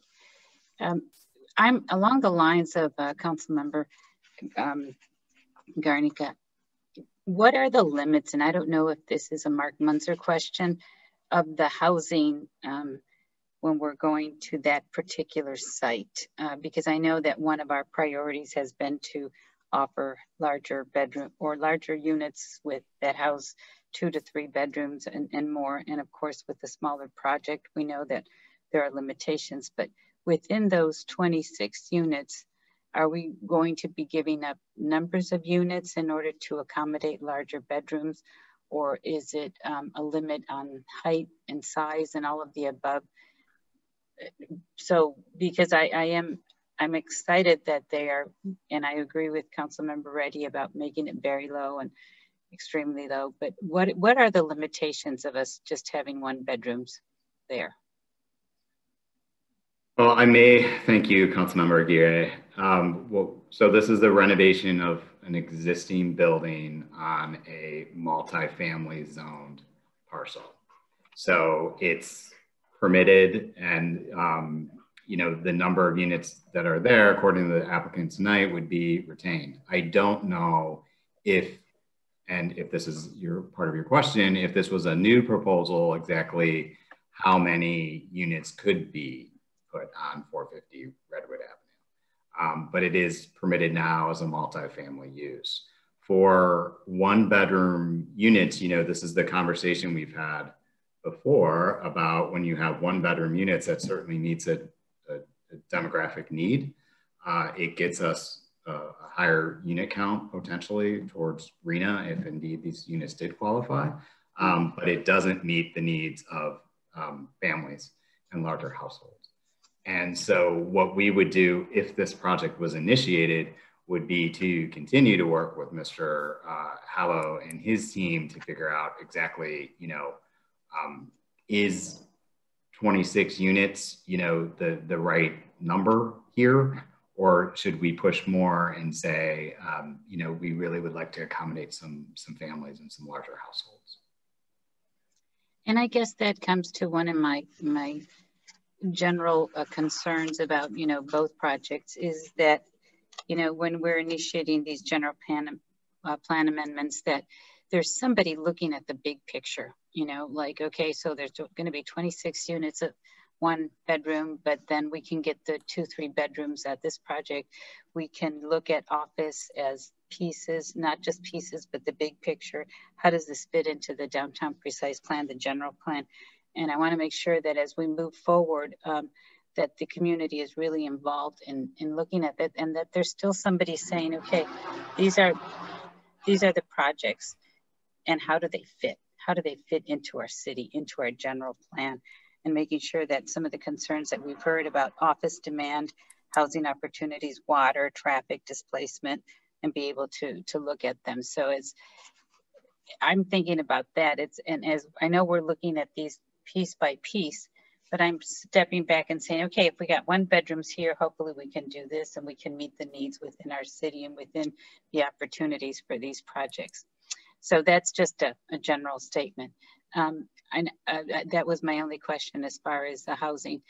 And I really think that this is a great project. I liked the way Mr. Hollow has worked with us, with the city, has listened, and that it's serving some of the programs that are in our city that do so much for our youth, includes Friends for Youth, the Sienna Center, PAL, others that are really the roots of our community that need something like this and will have access to it too in another part of the city, right downtown, where we do have people living there with kids and moving forward and be able to come from other parts of our city. So I'd like to, offer to continue looking at this and initiate the study of this project.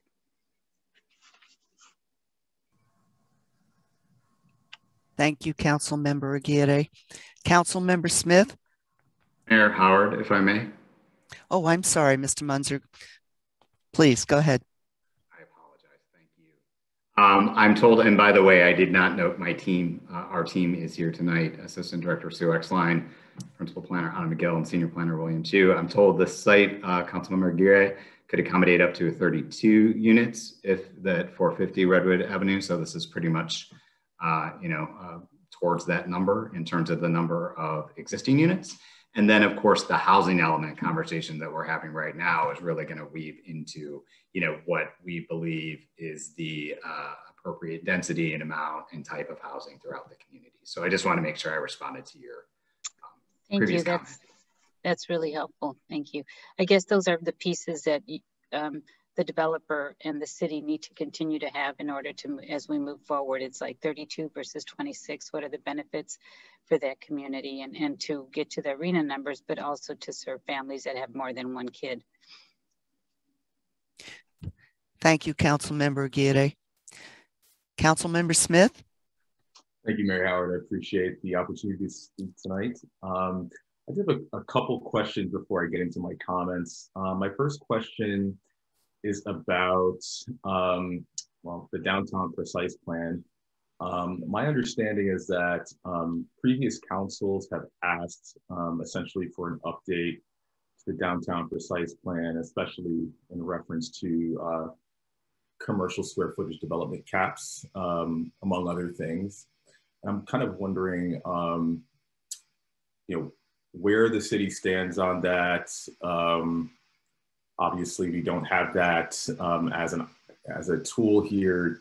And I'm kind of wondering why we've decided to kind of move in the direction that we have. Mr. Munzer, would you like to start with that? Sure, and I'd welcome any staff that wants to help out here. So the previous conversation that we had, Councilmember Smith, was in reference to the central Redwood City planning process, which we intend to begin in 2022. But because we had done a call for projects for the gatekeeper proposals and also for review of the transit district and the developments within the transit districts, that the council initiated the environmental review of many of those projects that all have, you know, I believe it's 524,000 square feet of office square footage that was initiated under the previous gatekeeper actions that were approved by the council. So the decision was made to move forward with those particular proposals and their associated community benefits and begin their environmental review, have a understanding of, you know, which projects could potentially be approved, and then begin the more comprehensive planning and visioning process after that. And I see the city manager, I don't know if she wanted to weigh in. I was prepared to jump in, but I actually don't have anything additional to add. Thank you. No, I appreciate that. And I assume actually that's the direction that your response was going to go in. And my subsequent to that is, what are the challenges with pursuing answering questions around issues like commercial development caps with an EIR as opposed to a precise plan? Are there any you know, negative impacts as a result of kind of tackling the problem that and the reason why I'm asking you that is that it seems to me that pursuing a strategy around you know, elements that are going to be sussed out obviously through the EIR process would be much more retrospective and reactive as opposed to proactive, and that can present its own kind of series of challenges. Would you agree with that? I would say that an EIR process predominantly looks at specific types of square footages and the impacts of those square footages of different land uses, and a downtown precise plan process looks at more of a central Redwood City, whatever our subsequent planning process is, looks at it more comprehensively. So you're looking at a series of different development standards, architectural styles, uses, things like that. So that's why we intend to do that. After these projects were initiated, we subsequently decided to begin the environmental review of them. And also we have had conversations about expanding the boundaries of the downtown precise plan as they exist today. And that of course would be part of again, what we call the central Redwood City process. Okay, I appreciate that perspective. So I'll just move into my comments. So first, related to this specific project, I'd like to say, first of all, I'm impressed with Mr. Hallow, your ability to generate support from the community. The organizations that you've partnered with are fantastic. The people who organize them are well respected and thoughtful about the place of development within our community. And so that says a lot to me. And so I really appreciate your diligence in that. Of course, I appreciate your willingness to extend yourself for the youth of Redwood City. I have a special place in my heart for the youth of this city. And just having that additional community benefit for the youth of our city is going to be invaluable, as many of our public commenters have suggested tonight. I would just second the points of Councilwoman Reddy about prioritizing the development of very low affordable units. I would also extend that to moderate as well. So moderate was definitely a gap that we had in our housing element development previously. So I don't want to forget moderate, because there are definitely some folks out here in our community, teachers, firefighters, who want to live in our community, who make incomes that are in the moderate range and can't access the affordable housing stock that we have. But I'd like to just kind of zoom out a little bit based on the questions that I had.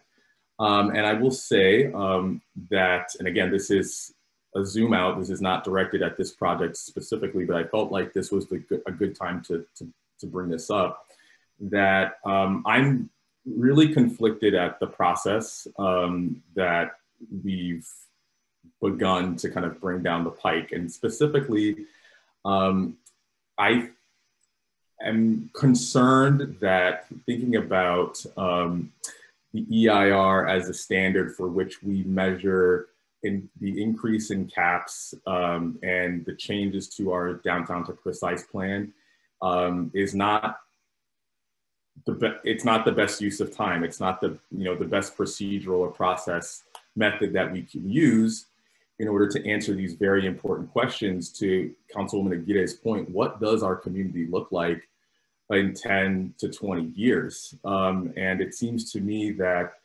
without having a framework, perhaps in the form of a precise plan, we're in a challenging position. We're in a challenging position to really ideate and envision what Redwood City looks like in the long term. And so it's just an interesting place to be as a new council person. And I would encourage the staff to hopefully think about those things as we move forward. So anyway, those are my comments, and I appreciate the time. Thank you.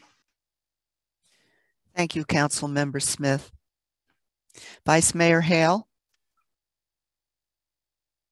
Thank you, Mayor.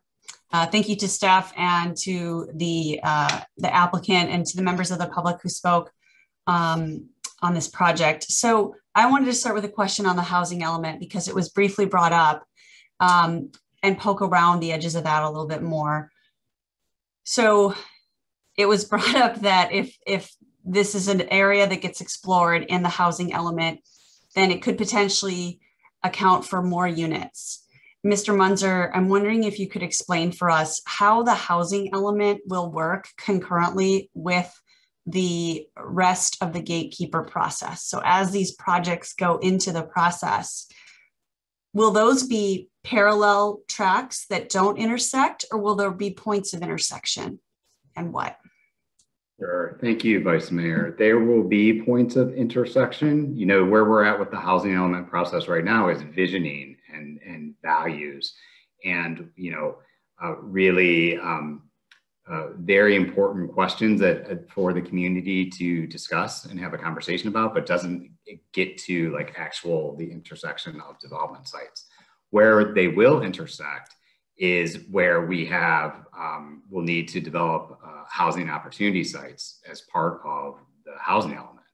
And what will happen in all likelihood is that we have these proposals under consideration and under review, and we would likely identify them as potential housing opportunity sites that would try to get us to our total arena requirements. So that would probably happen. I think that would happen, and I can ask Lynn Lancaster, who's on the call, if she can clarify this. I think that would happen during the housing elements EIR process, and that's when we'd start to, and that's in the winter of 2022.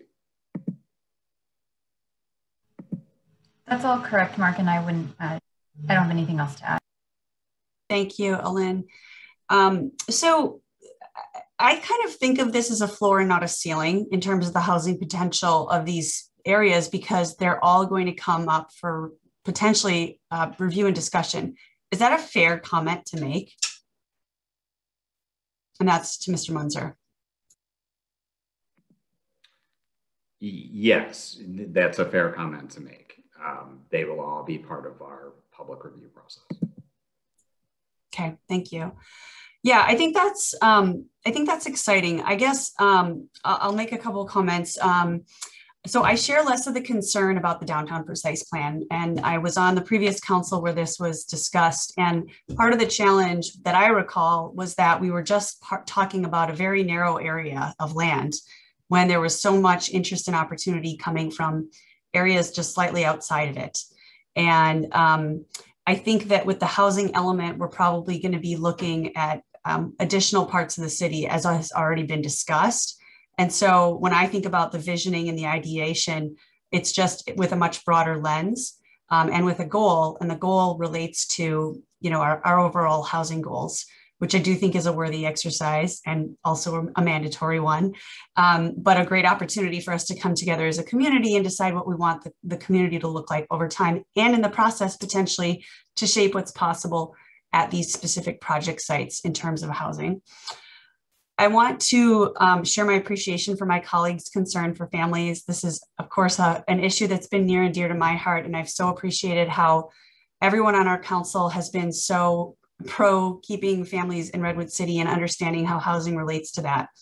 I will say, sort of surprisingly out of character for me, that I do see this project differently in that it is about preserving housing. So the other projects were primarily about developing housing. And when you are developing housing, then you do have that opportunity to sort of decide the number of bedrooms. But in this case, just even hearing the idea of displacing the existing residents gives me a little bit of pause. And I do like the idea as people turn over. I think Councilman Reddy expressed the idea of offering relocation assistance. I'd even prefer a softer landing of just when people's leases are up, that they get replaced with someone in that protected income category, so that we aren't causing any displacement by protecting these units. That's another idea for consideration. But I do think when you're looking at preservation, I don't feel the need to accomplish all of our housing objectives under one roof, which I think is also what Councilwoman Aguirre was getting at. And then in terms of the mix, I definitely would echo the sentiments for very low. Definitely moderate is something that I've been learning more about from those working on affordable housing finance and the challenges this cycle is going to present for moderate. And I do think that's something that we should be ahead of and aware of. And then other than that, I want to say, I guess we were behind the ball on pickleball, and soccer's where it's at. But then it's one of those things where after Mike presented, everywhere I turned, I heard about pickleball, and I just felt like I had no idea how big it was. So, but clearly this is the better, higher use for that space, and the community has really needed this football space, this soccer space, sorry, European. So I'm really pleased that we're able to bring this amenity to the community, that it's going to be so accessible. I really like that there was a separate entryway, safety for the children, not having to mix with the adults working in the space, and that there'll be some sort of scheduling system so that everybody can get fair use and access to it, but orderly as well. So thank you, Mr. Hello, for your work on this. I feel that you really did sharpen your pencil in terms of the number of units. And I know you will continue to on the affordability. So thanks in advance for that.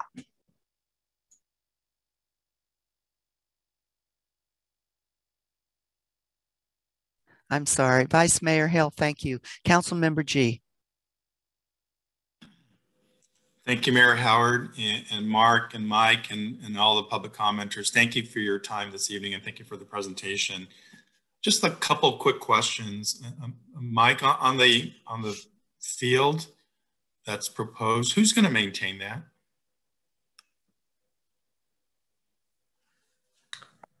I do not know the answer to that yet. Okay. Yeah, I don't. I think that it will be designed to be subsidized and something. I just don't know. It's a good. That's okay. I don't know. I think we're gonna hand the keys to Bay cities to incubate these, and then in terms of the exact management and maintenance, we won't charge for the space for sure. Who covers expenses? I have yet to think about that. Okay. Well, that's something I mean, if the council approves this project to move forward, I think that's just on the list to sort out over the process that unfolds going forward. I was fortunate to, during my time at UC Berkeley, experience a field on top of a building structure. Unfortunately, it was real grass, not synthetic, and water on top of concrete doesn't go well over time, and ultimately had to condemn the structure. Don't want that to happen here. So think about maintenance, think about who's going to be responsible, because you're making a major investment here and want to preserve that investment in our community. Mark, let me kind of go back to you a little bit. In your presentation and in the staff report, it talked about sort of a 3-year process between initiation, CEQA process, public comment, things like that. In the way I look at it, we're trying to look at a project in which the applicant may open the doors 5 years from now, maybe 6. Is that about right? We estimate, Councilmember, good evening. We estimate about a 2 to 2.5 year discretionary planning review and environmental review process. And then of course, it all depends on how quickly an applicant submits for permits and how quickly the city and the applicant can come to agreement that those plans are ready for a permit. So that's the big variable, but yes, to answer your question, it could be in the 4 to 5 year time frame. So we're trying to predict the future from now, 4 to 5 years out, about what might be appropriate. And given that timeline, and this is probably a joint answer between you, Mark, and Mike. Mike, I believe you're in contract with the multifamily property at the moment. At what point in this process will that contract close, I guess, in the timeline? Is that at when building permit is applied for, or building permits issued, or entitlements achieved? How's that all fit together? Yeah, good question. So we'd actually be closing this summer. I think it's really hard to convince sellers to hang around for a couple of years while you get entitlements, even on raw land. So we're buying it, and then we would, at the time towards approvals, do the deed restriction and start setting ourselves up to do the work of income verification, all that stuff. Very good. Well, Mike, thank you for that, because it is hard to have somebody wait 3 years for a sale to close, or 2.5 years, and that housing and that preservation is needed now. So thank you for investing in our community in Redwood City. My sort of closing comments are Mike, you and your team have been able to hit 2 major themes of needs in our community, both housing, affordable housing, and sports fields or venues for our youth and for our children. Both have been missing pieces from Redwood City for a long time. For those that have had children playing soccer or baseball or anything like that, it has been terribly difficult to schedule fields. And with more youth and more, even adults being more active, it's made scheduling fields even more difficult. So thank you for covering both of those initiatives in our community, because they're much, much needed, as we heard from our speakers tonight. I just wish we could move things a little more faster, because it's just hard to figure out exactly what our community is going to look like or need or want, or the region in 5 years from now. But you've done yeoman's work with preserving existing multifamily housing. I used to say it's $500,000 to $800,000 a unit to build. That was before COVID and lumber prices went through the roof, which easily has added anywhere from $50,000 to $80,000 more per unit for wood frame construction, not including just getting the materials. So you've done a great job here preserving existing affordable housing, as well as providing fields for our youth and active adults to play. So thank you for doing that. Appreciate it. Thank you, Mayor Howard. Thank you. Mr. Hallow, while you're on the screen, I'll start by, I just wanted to thank you. You have a very good reputation in our community, and I am familiar with many of your projects. Your architecture is usually quite handsome and a real asset to the community, I must say. And this one does not disappoint. I know there'll be changes along the way, but for a first rendering, I was very impressed with what you submitted to the city. Also, thank you for the amenities. You really took it to heart. You didn't just throw things out there. You really studied what does the city need? As Councilmember G said, you really are addressing real needs in our community, and it's going to make quite a difference when it goes forward. I wanted to ask you, I know it's 85,000 square foot, 300. Has it been determined whether it's going to be for life sciences or office space? Because I know it's 2 different types of construction. This would be office. Given the height limit here is 59 feet, And the requirements, ceiling heights for life science would be another 6 feet per floor. So we couldn't pencil it out as life science. And I personally have we do have a life science project in San Carlos, but it's probably a different investment sidebar conversation, but we're not exclusively looking to do life science. I had a feeling the height of the building had something to do with it. And I do know it requires more space. I just thought I would ask because the assumptions we were given, the land use assumptions we were given, and Mr. Munzer, correct me if I'm wrong, it would be 1,000 square foot per 4 employees if it was office space.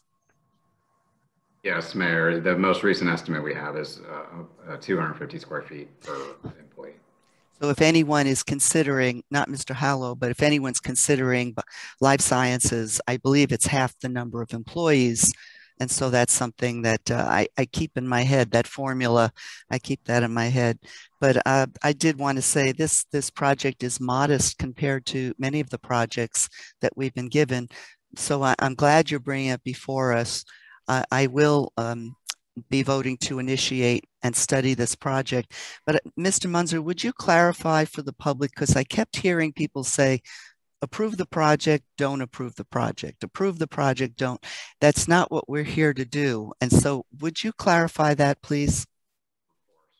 Thank you, Mayor. So the action tonight, if you chose, would be to initiate the study of the project. So in this particular case, the applicant, it's the very beginning of the process. So as I noted in my presentation, the applicant would work with city staff to develop a planning application that we would have to deem complete before it was filed with the city. And then we would begin the review of the project. It would be included as part of the environmental review that we're doing for the other gatekeeper projects, and we would just be beginning the process. And again, it would appear before several different boards and committees such as HRAC, AAC, ultimately the Planning Commission, City Council.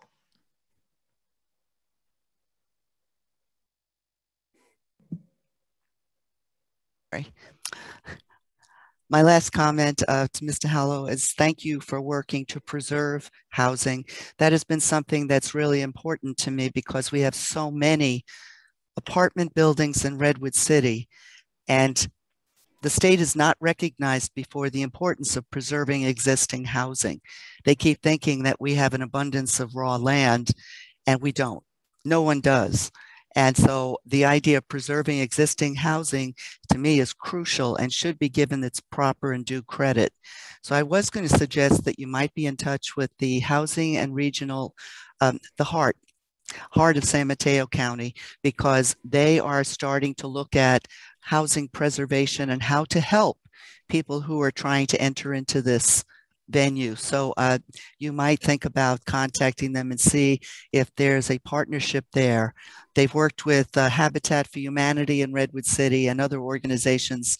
So you might just inquire, is there monies available to do what I'm proposing to do for Redwood City? It's HEART of San Mateo County. The last thing, Mr. Munzer, is several council members have brought up, and Councilmember Geary said it best, I think, we need to look at the big picture. We're not doing Downtown Precise Plan Part 2. We're doing almost an overlay with extended boundaries, and we're going to do an EIR that's going to take, it's a supplemental EIR, it's not a precise plan. However, what I'm hoping, will we be able to have the benefit of measuring capacity of office space versus housing? Do we have the capacity to add? And will there be any guidance as to new caps? Because we've got to measure water. Do we have enough water to do this? With our Downtown Precise Plan, we made sure that that plan, when it was approved, we had the water to do everything that's been approved in that project. So I'm wondering, will we be able to get the kind of information we need to have a balanced approach to how much more can we add to the capacity of our central visioning in the way of office space? And how does that weigh against housing? Will we be able to work through that? Will a consultant be able to help us answer some of these questions so that we're not just approving a project here and there without really measuring how much capacity do we have going forward? Because as you say, we've got all different size projects here.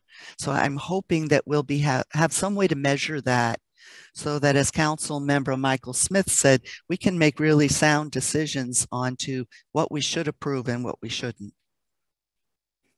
Mayor, so a few thoughts. You know, water usage, utility usage is part of the environmental scope of services. So that's part of, you know, what we're going to go under contract with a consultant for hopefully next month.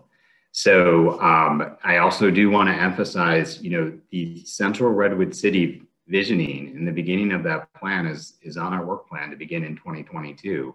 We didn't want to begin that, which will answer a lot of your questions in terms of capacity, in terms of what we can ultimately handle, until we had an idea of where, if all these gatekeeper projects were going to be, if they were initiated, if they were not initiated, because that will certainly inform that visioning and planning process versus getting out in front of it before we knew, you know, particularly what these development projects, if they would be proceeding. So I don't want anyone to think that that's not part of this, but in order to begin that downtown precise plan 2.0 or Central Redwood City visioning, we needed the decisions on these projects first, and then capacity and jobs, housing, and all of that will be part of the conversation with the community as we get to the Central Redwood City visioning. The one thing I did leave out that I apologize for is in your resolution, if you did choose to initiate this, this applicant and any applicant has 2 years to submit a final planning application to the city. So that prevents, you know, just this initiation from just being out there, so to speak. And not, you know, ever really taking any sort of action. So there is a sunset, if you will, to the resolution.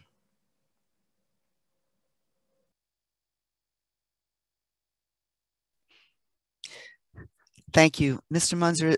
That was the clearest answer that I can remember hearing about all of this so far. So thank you for doing that. I'm going to listen to it again. Maybe I will too, Mayor. Thank you. But thank you.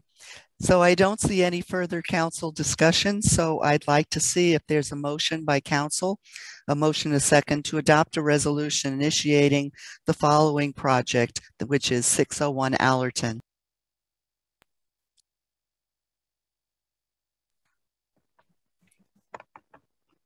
So moved. Councilmember Reddy. Second, Councilmember Smith. Thank you very much. We'll now call for the roll call. Ms. Aguilar. Thank you. We'll start with Councilmember G. Yes. Councilmember Reddy. Yes. Councilmember Smith. Yes. Councilmember Aguirre. Yes. Councilmember Espinoza Garnica. Abstain. Vice Mayor Hale. Yes. And Mayor Howard. Yes. The motion passes with 6 votes. Councilmember Espinoza Garnica abstains. Okay, thank you. Councilmember G and I will now leave the meeting. I will turn it over to Vice Mayor Hale to facilitate the hearing for the second part of this item. Thank you. Vice Mayor Hale. Thank you, Mayor, and I'll give you and Councilmember G a moment to leave.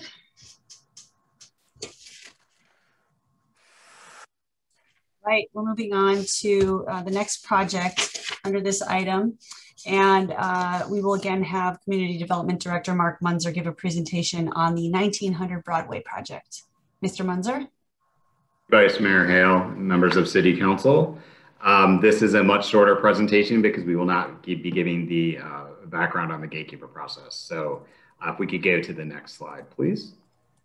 Thank you. So again, we're here to talk about the 1900 Broadway project, the same parameters as for 601 Allerton in terms of requesting either initiation or denial of a project initiation, which begins the city review process should the council decide to initiate the project.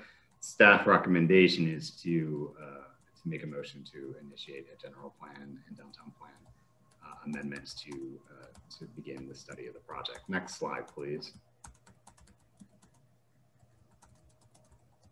The city council questions are the same as before, so keeping it simple. If you need any more information from us or from the developer, we will be here to answer those questions.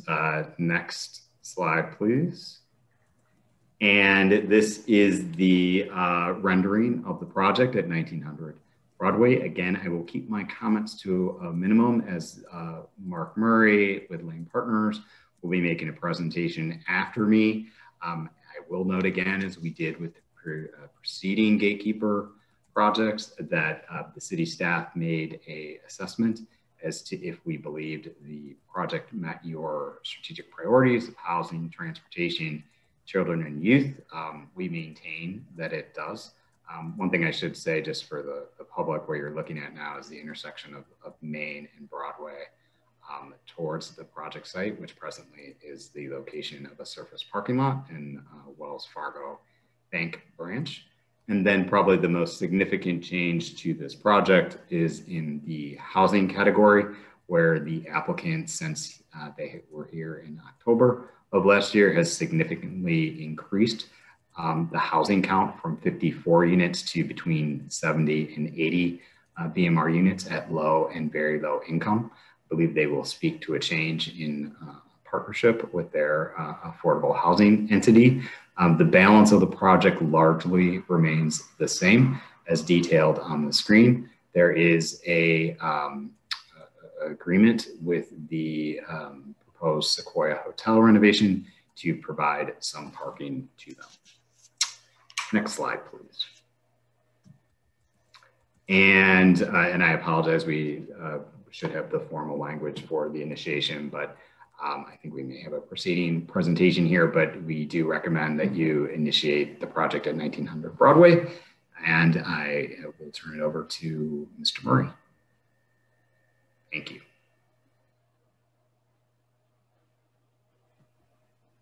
Thank you, Mr. Munzer, and good evening, members of council, city staff, and Redwood City residents. I'm Mark Murray with Lane Partners. We're excited to continue the discussions about 1900 Broadway Street and propose that project for potential initiation.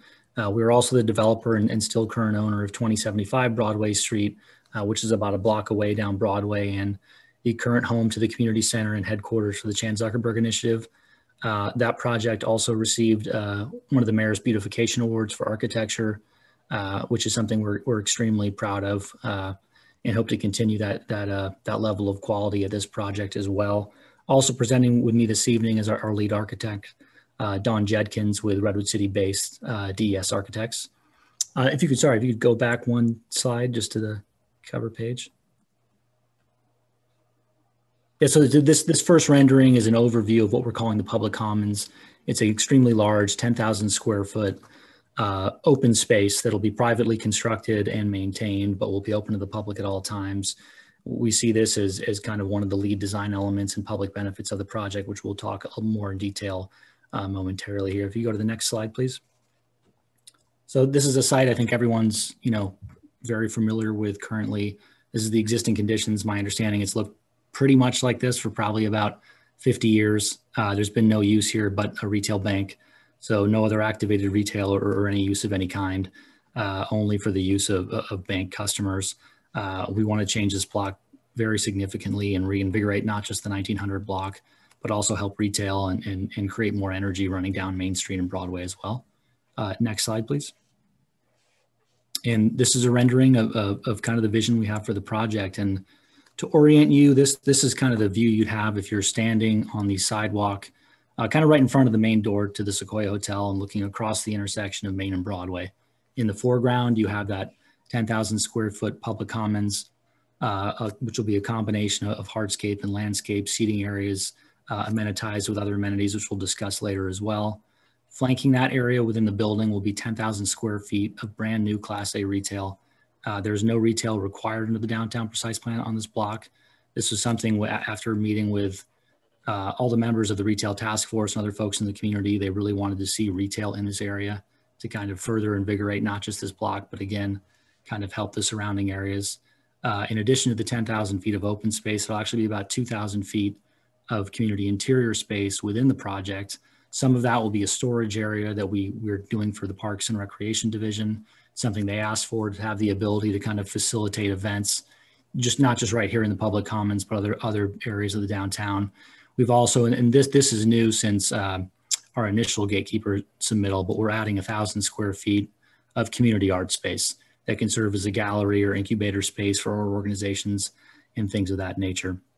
Also, just to mention quickly, there'll be two levels of subterranean parking. So all the parking will be below grade. Moving up from the ground floor, there'll be 4 levels of office space above the ground floor. And then on top of that, 2 levels of housing. The housing, as Mr. Munzer mentioned, will be 70 to 80 units. 100% of these units will not only be affordable, but restricted to the low and very low income levels. In addition, we've heard throughout not just the gatekeeper process, but communication with the community over a number of years that there's a dearth of larger units in the market. It's just not something a lot of market developers had created to have units with multiple bedrooms. So I think about half these units, and hopefully a little more, will be larger units, 2, 3, and even 4 bedroom units to accommodate low-income families with children, which we think meets a major community need. Next slide, please. This is just another view of the project. This is if you kind of walk south down Broadway. When you hit Walnut, kind of looking back, again, a lot of retail could potentially run down Broadway there and really continue to activate that street.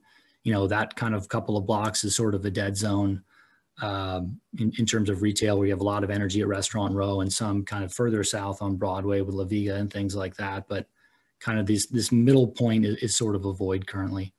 Next slide, please. This goes back to the public commons. This is kind of an evening rendering. This is something we see as an area where it's flanked by retail. It's flanked by, you know, a public art gallery. In addition, you have games, you know, potentially, you know, inflatable movie theater. You can kind of move in and out of the storage space that'll be nearby. What we want to do is activate the space. We want to have people using it to have it amenitized, to have it inviting, particularly to focus on youth and kids, which we think you can always have more of, particularly in the downtown. Next slide, please. So we've done a lot of outreach focus on that of kind of youth and youth input, and we plan to do a lot more of that as well. But we've had visiting sessions with the Teen and Youth Advisory Committee as well as Boys and Girls Club. This slide kind of shows you, you know, how we graphically kind of display like what we heard from the Boys and Girls Club and those students who participated in that visioning session. They were super engaged. They had a lot of great ideas. Like we were already planning on doing public Wi-Fi, but you know, they threw out, can you do a jukebox system where we can control it with our phones and you can kind of get in line and have speakers and kind of play the music you want to hear. And like that stuff, I don't think I would have come up with. I guess I'm too old, but just really cool ideas. And we're actually working with Boys and Girls Club, and we're going to try to get a student or two, you know, to work on the design team of the public commons, and or we're going to have a pretty significant public art component as well. We're actually forming a community art committee. That's actually new from the last gatekeeper hearing as well. But we're going to have residents sort of guide that public art process, but students can be involved in that as well. But we really want like youth representation under the design of these, you know, the public facing aspects of this project. Next slide, please. And this is an aerial view of the public commons again. And Dawn, do you want to speak to some of the design in here? Yeah, so, you know, the existing Marshall Street parklet is underutilized. It's surrounded by streets on 3 sides and somewhat disconnected from the activity downtown. So the idea here with the public commons is an opportunity to focus the energy at the corner of Main and Broadway by creating the public space, as Mark mentioned, kind of a multifunctional space, a flexible space, and a place that can accommodate a range of activities. We wanted to have lots of trees to give it a park-like feel. And we imagine public art in this space, opportunities for outdoor workspace, casual dining space, and with the retail wrapping around the corner from Broadway, potentially some outdoor dining and outdoor retail activities as well. And, this is just the initial concept, but we added some trellis elements, features that start to create rooms within the space. We've looked at activities like this kind of pavement water play space, that could serve the younger families in the community. And then, of course, the lawn space, wanted to create kind of a soft surface there. So, it's a great place to hang out for organized activities and, collaboration with City Parks Department to host movie nights where you can just bring a blanket and sit on the grass, that kind of stuff. So. Thanks, Dawn. Next slide, please. So this is just a plan view kind of showing how these elements work together so you can kind of orient yourself, but seeing the public open space, the community space nearby, the retail, both adjacent to the public space, also running down Broadway. In terms of the exact layout of these spaces, we're totally flexible on this, and it's something we can certainly move either A, with more city feedback, or B, you have certain retailers who want to see a different thing here.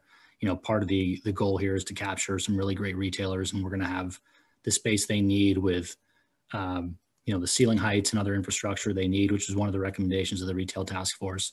But we're going to have the ability here to attract, best in class retail tenants to the area. Next slide, please.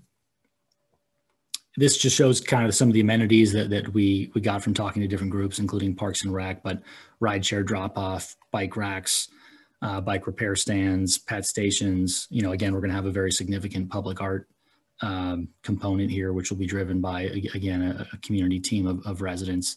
In addition to the storage space, we'll have a small kiosk outside in the commons that can facilitate ticket sales and things like that when Parks and Rec has an event.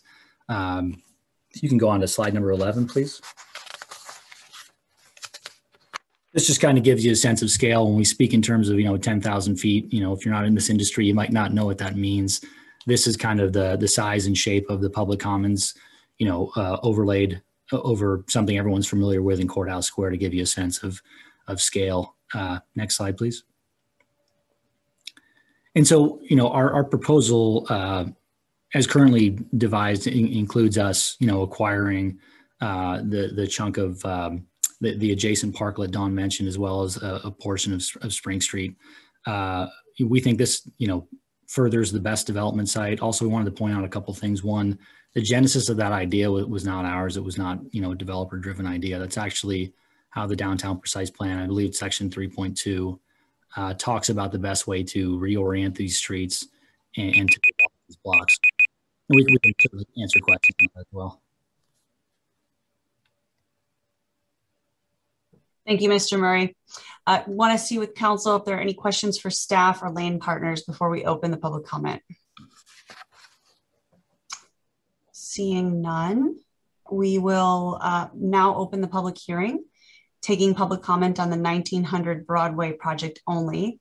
And I'm going to turn it over to the city clerk, who will facilitate public comment. Thank you, Vice Mayor Hale. Now's the time to take public comment on the 1900 Broadway project. In order to see how many speakers we have for this item, I ask that anyone who wishes to speak on this item, please raise your hand now and keep it raised until your name is called to give your public comment. I'll give it a minute or so.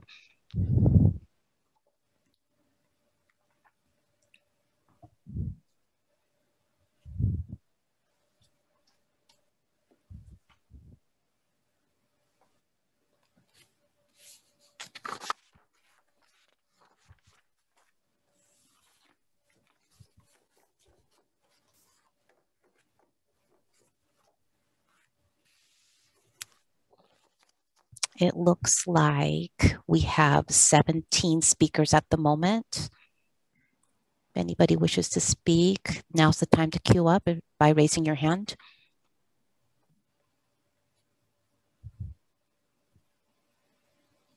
Okay, so we have 17 speakers. Our last speaker will be Pamela Estes. After Ms. Estes speaks, we will close public comment on this item. So each speaker will be given 2 minutes.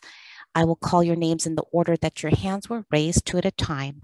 The timer will begin when you start speaking. Our first speaker will be Chris Johnson, and Chris will be followed by Ralph. Thank you. While we are indeed early in the process, we have yet to deny a project once a request for a general plan amendment gets the go-ahead from council. This is especially important on a project like this where the implications on traffic deserve greater attention before any decision is made. So why are we given no alternatives or renderings if council should decide we don't want to sell a city street and a parklet to the developer? And what about a traffic study that shows how we're going to reroute the thousands of cars that go down Spring Street every month? And what happens if we close the adjacent block of Broadway to cars someday, like it is right now?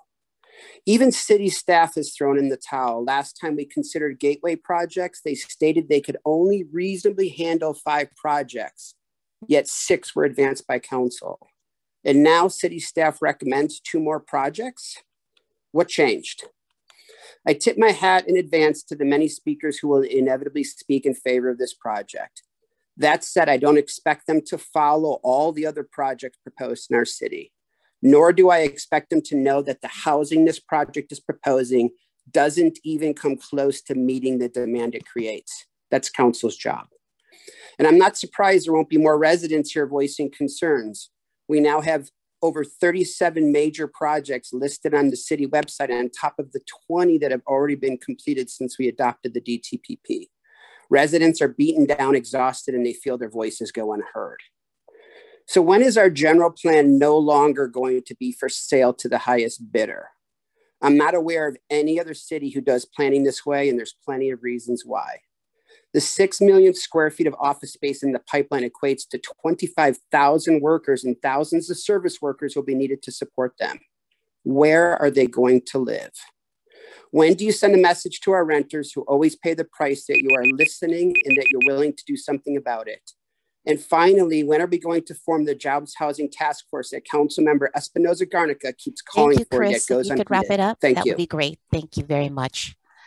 Our next speaker is Our next speaker is Evelyn Stivers, followed by Andrea Osgood.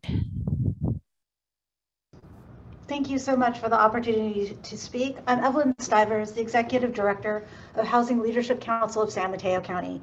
We work with communities and their leaders to create and preserve quality, affordable homes. First of all, I'd like to commend the council for adopting the most successful housing impact fee on commercial developments that we've seen in the peninsula. And your staff consistently implements it in a way that prioritizes creating and preserving affordable homes. You as a city are seeing more affordable homes moving forward right now than any other community in San Mateo County, and it is due to the housing impact fee and the way you are administering it. So thank you for doing that. Second, I would just like to say, I hope you have the courage to move forward with this proposal and other proposals that contain substantial affordable homes, deeply affordable homes, especially a project like this that has desperately needed, well-managed, larger units. It is not easy. Most cities are struggling to come up with funding. They're struggling to come up with sites. They're really having a hard time finding ways to produce this kind of affordable housing. This is going to be transformative and create a great, equitable, and stable community in the future. Thank you for having the foresight to have such an effective policy, and thank you for seeing it through. I hope we can count on you tonight.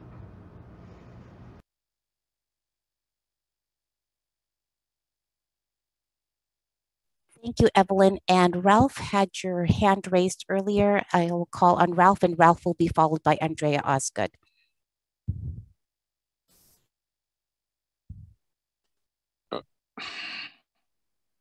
Okay, thank you very much. Yeah, my iPad decided to take a rest there for a minute. I'm speaking for the Downtown Business Group, which has looked at this project, and obviously they're very excited about the 70 to 80 units of living space that will include 4-bedroom, 3-bedroom, 2-bedroom, and 1-bedroom, which will help and will all of them will be in the affordable or low income bracket. 10,000 or 11,000 feet of public commons, which is going to be a great park-like setting for the city, for the people that are living downtown, and for people just that want to sit out in the sun and have a good time or get some food from one of the local restaurants to eat out in the park, which would be fantastic. 10,000 feet of new Class A retail, which would be very nice to have some more retail space down there. So people, when they go to dinner, that they walk around and go into the retail stores and buy things. Plus 1,000 feet of art space, which will be really nice visually to just make it a really comfy place to go to. Hopefully it will tie all in with Broadway if it stays a restaurant row, which I think would be fantastic for everybody to be able to sit out in the sun and have a meal in our town, which would be fantastic. We are certainly not and will never be Deadwood City again. Thank you very much. Thank you, Ralph. Our next speaker is Andrea Osgood. Andrea will be followed by Kalisha Webster. Good evening, Council. My name is Andrea Osgood, Vice President with Eden Housing. We're thrilled to have been selected by Lean Partners to be their affordable housing partner and work delivering much needed affordable housing in downtown Redwood City. This kind of creative collaboration, which Evie Stivers from HLC noted, is really driven by the city's underlying policies and really does lay a foundation of quite a bit of value for the affordable housing that we can leverage and bring in other dollars from the state to really develop this much needed housing. Looking at the contribution of land, parking space, and cash from the developer, we're looking at over $14 million, which is really going to help bring this project to fruition for families in a location that just has a wealth of amenities and opportunities, frankly, in the downtown for economic vibrancy for these families. So we're really excited and happy to answer any questions you may have. Thank you. Thank you, Andrea. Our next speaker is Kalisha Webster. Kalisha will be followed by Susie Payton. Hello, City Council members. My name is Kalisha Webster, and I am a housing coordinator at Housing Choices, working with people with intellectual and developmental disabilities throughout San Mateo County who want to live independently. I am calling support of the mixed-use development at 1900 Broadway. I'm glad to see that this new proposal from Lane Partners has been brought back with increases to the affordable housing portion of the development, and that they have chosen such a great partner in Eden Housing. We've had great success working with Eden on a number of developments over the years, and most recently on Light Tree Apartments in East Palo Alto. From my work, I've seen how the current shortage of affordable housing in Redwood City has forced the most vulnerable people in this community to accept unhealthy living conditions to avoid homelessness or displacement. I'm currently working with an adult client who, due to his disability and limited income, has lived with his mother his entire life. However, in recent years, his mother's health has deteriorated, and next month she'll be moving into assisted living. My client cannot afford to continue paying the rent at his apartment on his own, and affordable housing waitlists in Redwood City are 3 or more years long. In less than 30 days, my client will be forced into a group home or become homeless. Another family that I work with consists of a single immigrant mother with 2 young children with developmental disabilities, who was able to leave an abusive relationship with rent assistance from a women's shelter. When that assistance ends next month, how will she afford to care for herself and her children? Their only hope for long-term independent living is affordable housing. The transit-oriented affordable housing at 1900 Broadway, 50% of which will be family units, is an opportunity to create a more inclusive Redwood City for people of all incomes, racial and ethnic backgrounds, and abilities. I urge you to initiate the general plan amendment necessary to move this project forward for further study and community input. Thank you. Thank you, Kalisha. Our next speaker is Susie Payton, and Susie will be followed by Danny Gasparini.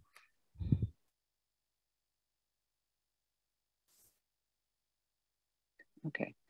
Hello, dear members of the Redwood City Council. My name is Susie Payton, and I've been a resident of Redwood City for over 28 years. During that time, I've been involved in our community by volunteering with our schools, organizations, and with the city itself. I'm very familiar with the transformation our city has been going through, especially in the most recent building boom of the past 8+ years. I have not been a fan of all the new buildings that are going up. I think the size and scale of some of them are not ideal for the particular locations, but I've not been a vocal opponent.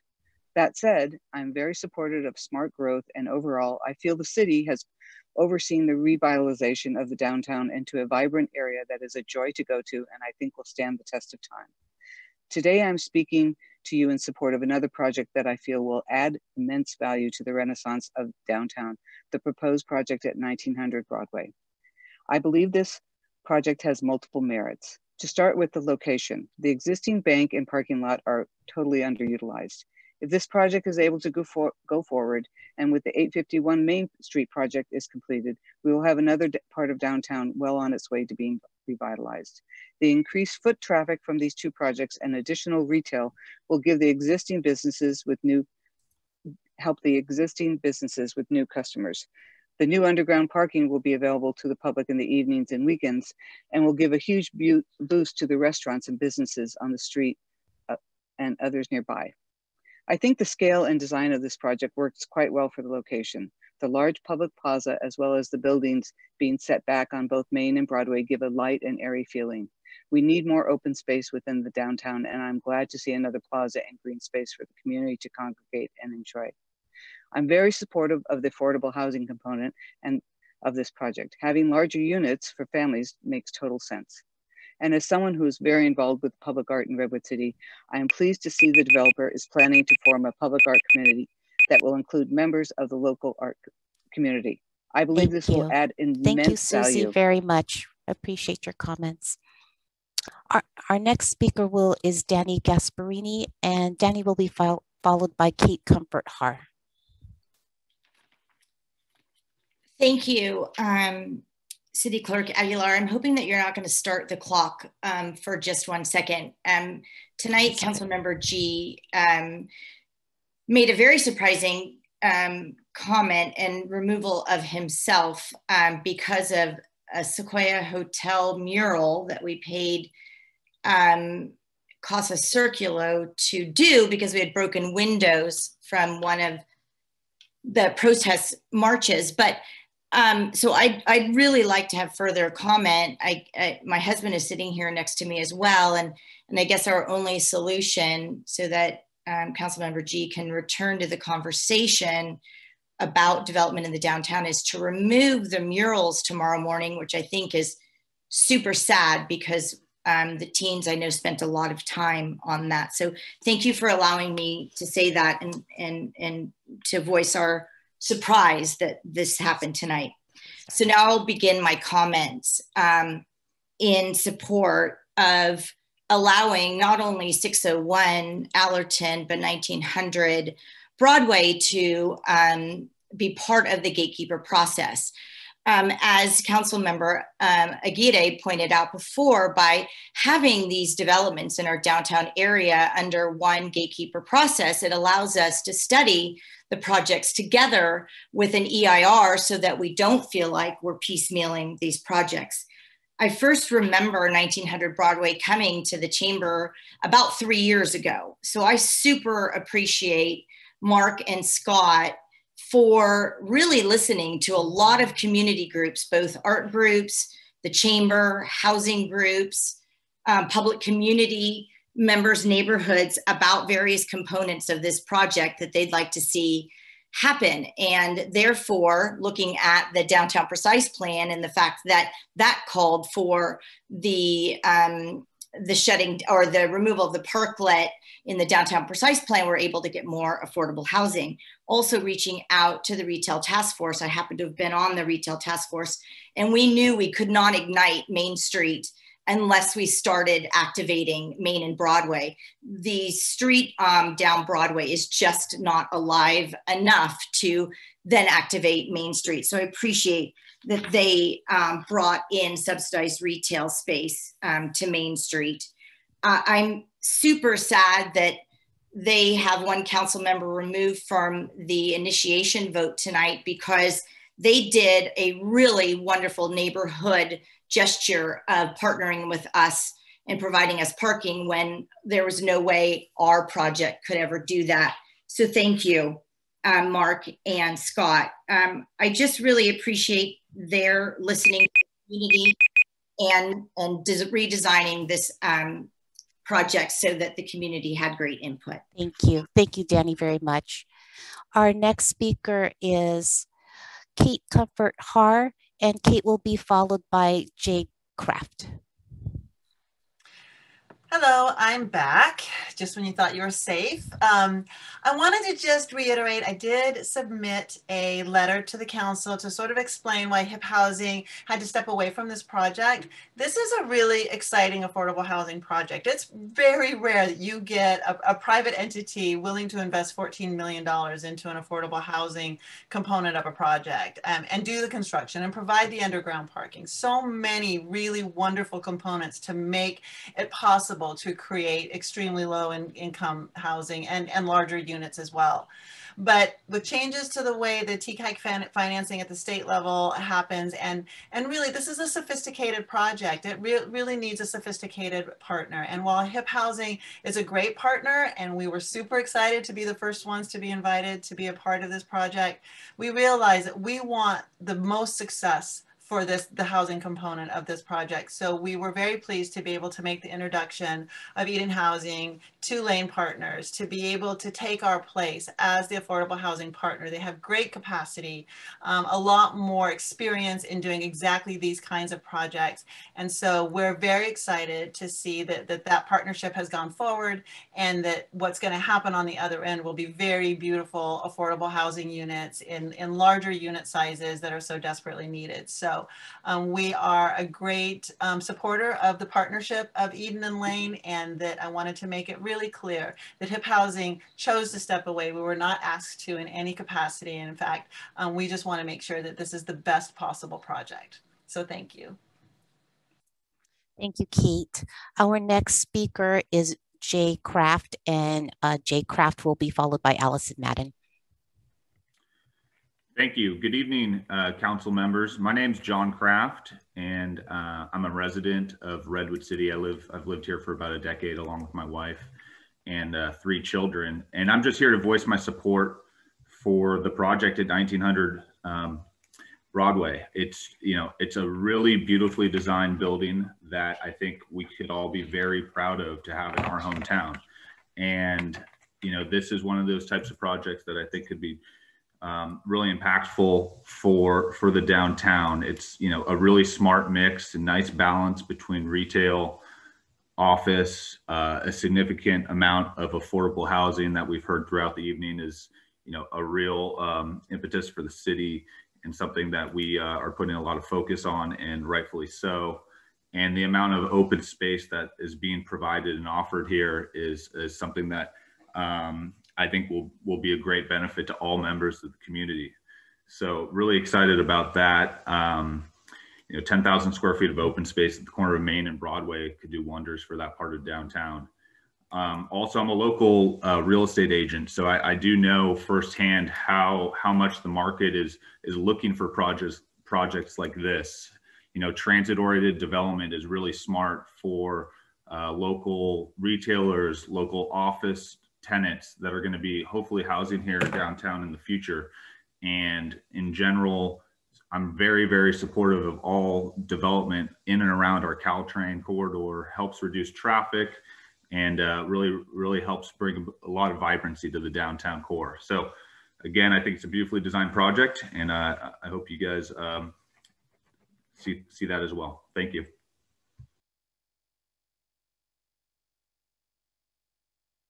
Thank you, John. Our next speaker is Allison Madden, and Ms. Madden will be followed by Peter Ziblatt. Thanks again, Pam. I'm going to third the task force requested by Councilmember Espinoza Garnica and Chris Johnson. I think it's essential to have that task force look at the housing jobs balance. And I think it fits into what's been mentioned by Councilmember Smith and others as a second initiative, which is really an overall harmonization, explaining the general plan, the downtown precise plan, and the gatekeeper process to look at how each proposal and each accomplished development fits into the entire overall downtown development and planning process. In addition to those two initiatives, I've been asking for years for a community benefit commitment scorecard, like a scorecard that keeps track since the 2010 adoption of the general plan for every development, and see what actually gets delivered on for transparency and accountability.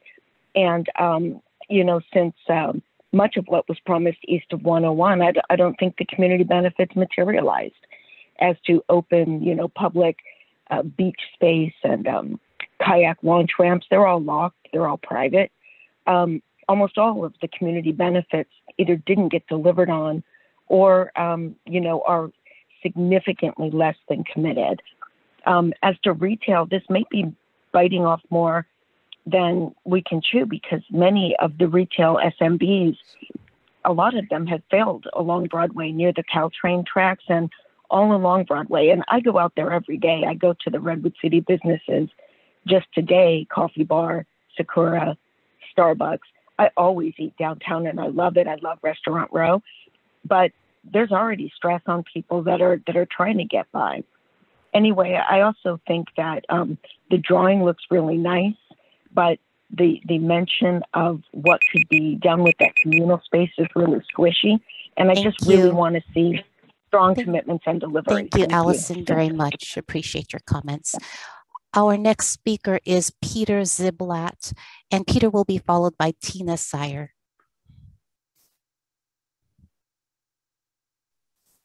Oops, sorry about that. Go ahead, Peter, try to unmute now. Thank you. Good evening, council members. I'm Peter Ziblatt. I'm speaking on behalf of my wife, Ann Lay Ziblatt, who unfortunately has a conflict. But she's the owner operator of Nam Brasserie, Vietnamese Brasserie at 917 Main Street, which is about a block down Main Street from 1900 Broadway.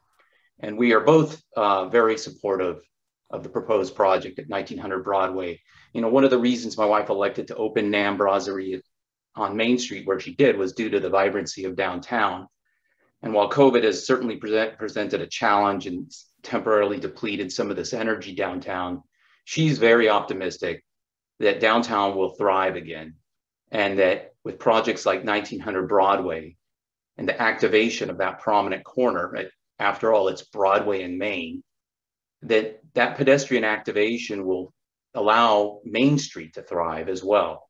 Because that right now at the corner of 1900 Broadway essentially is a kind of a dead zone. And activity on Broadway fades out as it reaches that corner. And activating that corner in a prominent way will ensure that the pedestrians will continue to have a reason to continue strolling down Main Street towards Middlefield. And so we strongly support the development of a mixed-use project at that corner with open space and activation. And we certainly hope that the council approves the initiation tonight.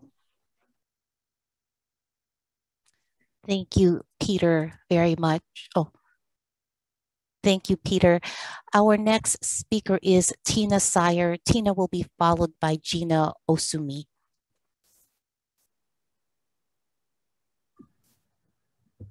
Thank you. Good evening, City Council members and staff. And I just want to commend everyone on their stamina in this meeting this evening. It's very impressive. My name is Tina Sire. I'm with Boys and Girls Clubs of the Peninsula. And I just wanted to appreciate Lane Partners for involving our Redwood City Clubhouse students, our high school students, in the planning of the 1900 Broadway Street project. Mark talked about it earlier, and we were so excited to have their voices heard in the planning. And more important than that, they were excited to have their voices heard in the planning. And it's such a valuable experience for them, thinking about all the work that goes into this, the construction, the architecture, the marketing, the community planning. What a valuable experience for our students. And I know Lane Partners is committed to ongoing involvement with our students. And as Mark said, they're particularly excited about the potential community gathering space and what that will mean for them and for the community. And then I also want to recognize the commitment to the on-site affordable housing, in particular the 70 to 80 units for low-income families. It's certainly my hope that one day our Boys and Girls Club families and our staff could benefit from that. And want to thank Lane Partners and Mark for the thoughtful approach for our community. Thank you. Thank you, Tina. Our next speaker is Gina Osumi, followed by Ailey Ice. Hi, everyone. Can you hear me? Yes, we can. Hi, I'm Gina Osumi. I'm the CEO of Humphrey Slocum Ice Cream. We're actually going to be opening up in the Chan Zuckerberg building later this year, hopefully. So we're super excited. I think this project is super exciting and dynamic. As Peter was saying, the foot traffic that's going to be driven by this increase in residential, office, and other retail is immeasurable, really, you know, for that downtown area. And from the perspective of a small business owner, foot traffic is, especially for ice cream, is necessary. So I'm fully supportive of this project, and I'm excited to see it come into fruition. Thank you. Thank you, Gina. Our next speaker is Ailey, forgive my mispronunciation, and to be followed by Veronica Escames.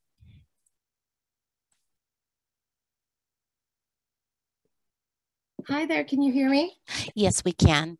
Hi, my name is Eiley Ice, and I own a company called Eiley Ice Designs, which is a floral company that's coming down to 2075 Broadway. I can't express how excited I'm about this.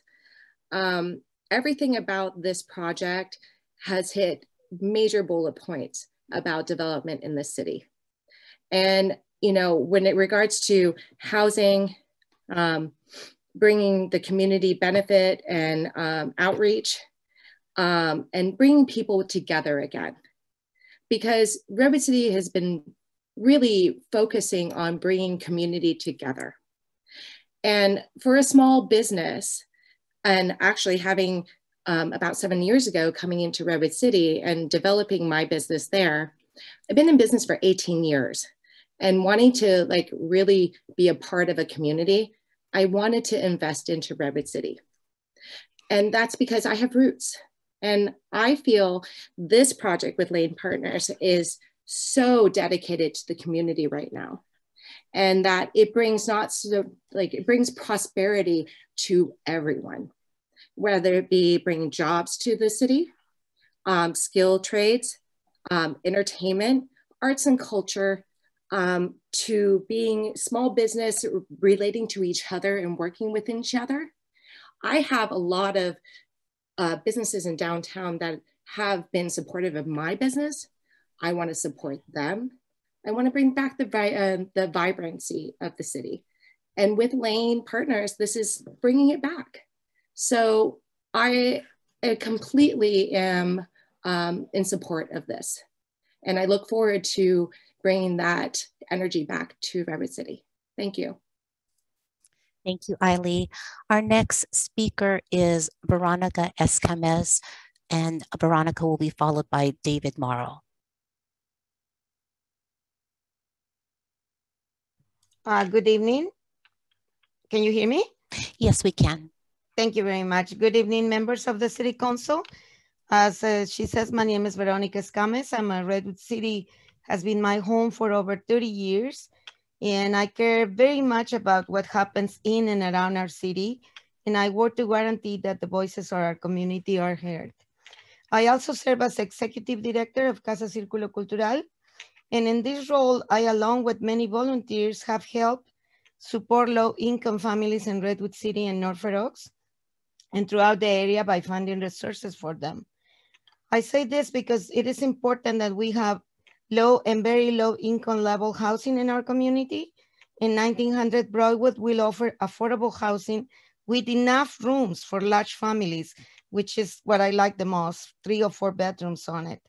It is close to transportation, and this is convenient for families who do not have a car or who only have one car for several family members. This project would also offer spaces for small business dedicated to entertainment and large community art space, which will provide a venue for the local artists to show their talents. I hope that you will see that supporting this project is good for all our community. Thank you very much.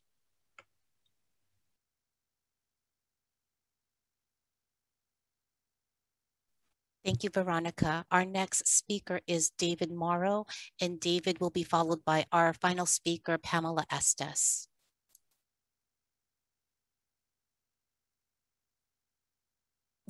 Oh, go ahead, David. Sorry about that. It's okay. Good evening, everyone. I want to thank the City Council for taking this under the gatekeeper's provision here. Everybody else has spoke before me. I've gone a little late here, but I represent the San Mateo County Building Trades, and we feel that this project is an outstanding project.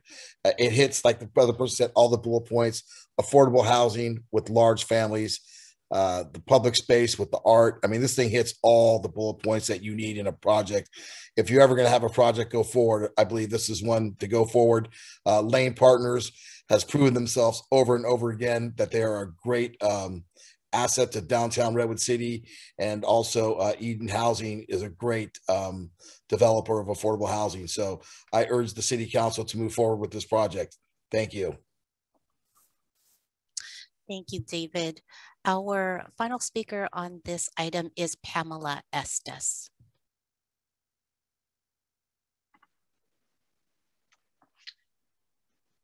Dear Vice Mayor Hale and members of the City Council, good evening. My name is Pamela Estes, and I'm a resident of Redwood City, and I'm here to speak in favor of the 1900 Broadway project. I just want to point out some of the things which I think are positive aspects of the project. Number one, as has already been mentioned tonight, land for housing is very, very difficult to find, and this housing is going atop office space in a very economical fashion. And the 70 to 80 units of below market housing is great to be located near downtown, near jobs and public transit. In addition to the fact, as others have mentioned, there are 3 to 4 bedrooms in many of these units, which is a great benefit to larger families and extended families in our community. You know, people around in surrounding cities are envious of Courthouse Square. It's rare for cities to have such a large gathering place. And now we have the opportunity to have 2 such common spaces available to the public. And being on the corner of Broadway and Main Street with the retail that's being provided, I love the fact that it can extend the retail corridor of both Broadway Street and Main Street, which will be a benefit to residents who want a vibrant downtown, and also good for existing businesses. So I'm encouraged by the revisions that were made in the fall of 2020. And I think it's worth the staff's time to work with the developers on this project to find solutions for any existing concerns and move forward. So thanks for the opportunity to speak in favor of 1900 Broadway. Thank you, Pamela. And Ms. Estes was our final speaker on this item. Thank you to everybody for your comments. If you are not able to provide public comment tonight, please email your comments to the City Council at council@redwoodcity.org. At this time, I'll turn the meeting back over to Vice Mayor Hale. Thank you, Ms. Aguilar. And I want to also iterate thanks to everyone from the public who took the time to speak this evening. I will now close the public hearing. We want to move now to council discussion. And while my colleagues queue up, I will make a comment that we do have some timeliness tonight on another item that is coming before us. Item 8A is both urgent and timely. And so I would ask you to consider that as you think about your comments and your questions. And I'm going to open up with Councilwoman Reddy.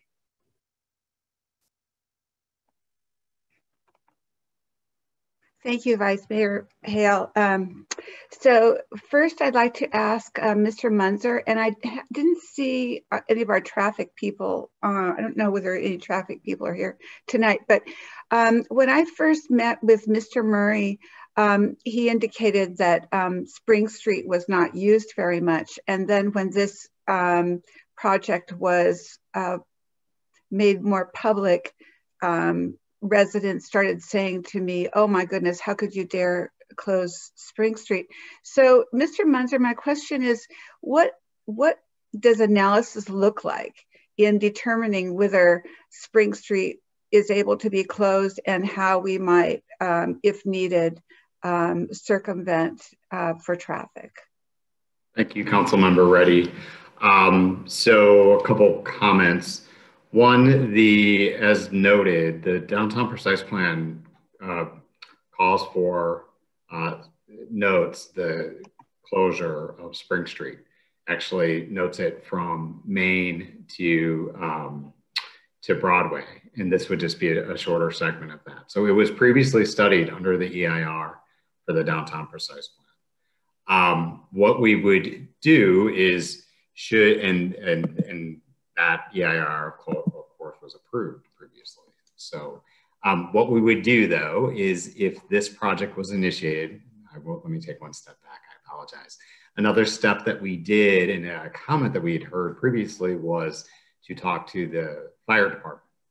And I know Fire Chief Pucci is on this call, and the developer met with the fire department, and by no means was it a thorough analysis that would occur should this project be initiated, but it was that there could potentially be a way around for emergency access around the site and not utilize Spring Street. So we also had that kind of further conversation happen between the developer and the fire department. And then, so we would have to talk about, if this project was initiated, likely what we would do with the fire department, with our transportation staff, and in consultation with our environmental consultant, do some additional analysis on circulation and to confirm that if we did close this segment of Spring Street, that there would not be negative impacts both to circulation and of course to emergency access. Okay, and so there, okay, thank you for that. So my comment is, would it be all right for me to add my comment at this point, Vice Mayor Hale? Absolutely. Okay, let me do that. That'll make this more. So we can move it along, yes, thank you. Yeah. Okay, so those of you who know me know that I had hoped that we would bring rent control to Redwood City. And because of something called vacancy decontrol, landlords set the rent again when a tenant leaves. And so even in those cities where rent control has been very successful, the rents have gradually gone up to such a point that they're not affordable for people anymore, and certainly not for low income people.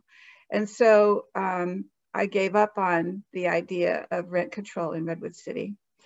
But I have been persuaded that if I am serious about bringing affordable housing into Redwood City, it needs to be because developers were willing to bring affordable housing into their projects.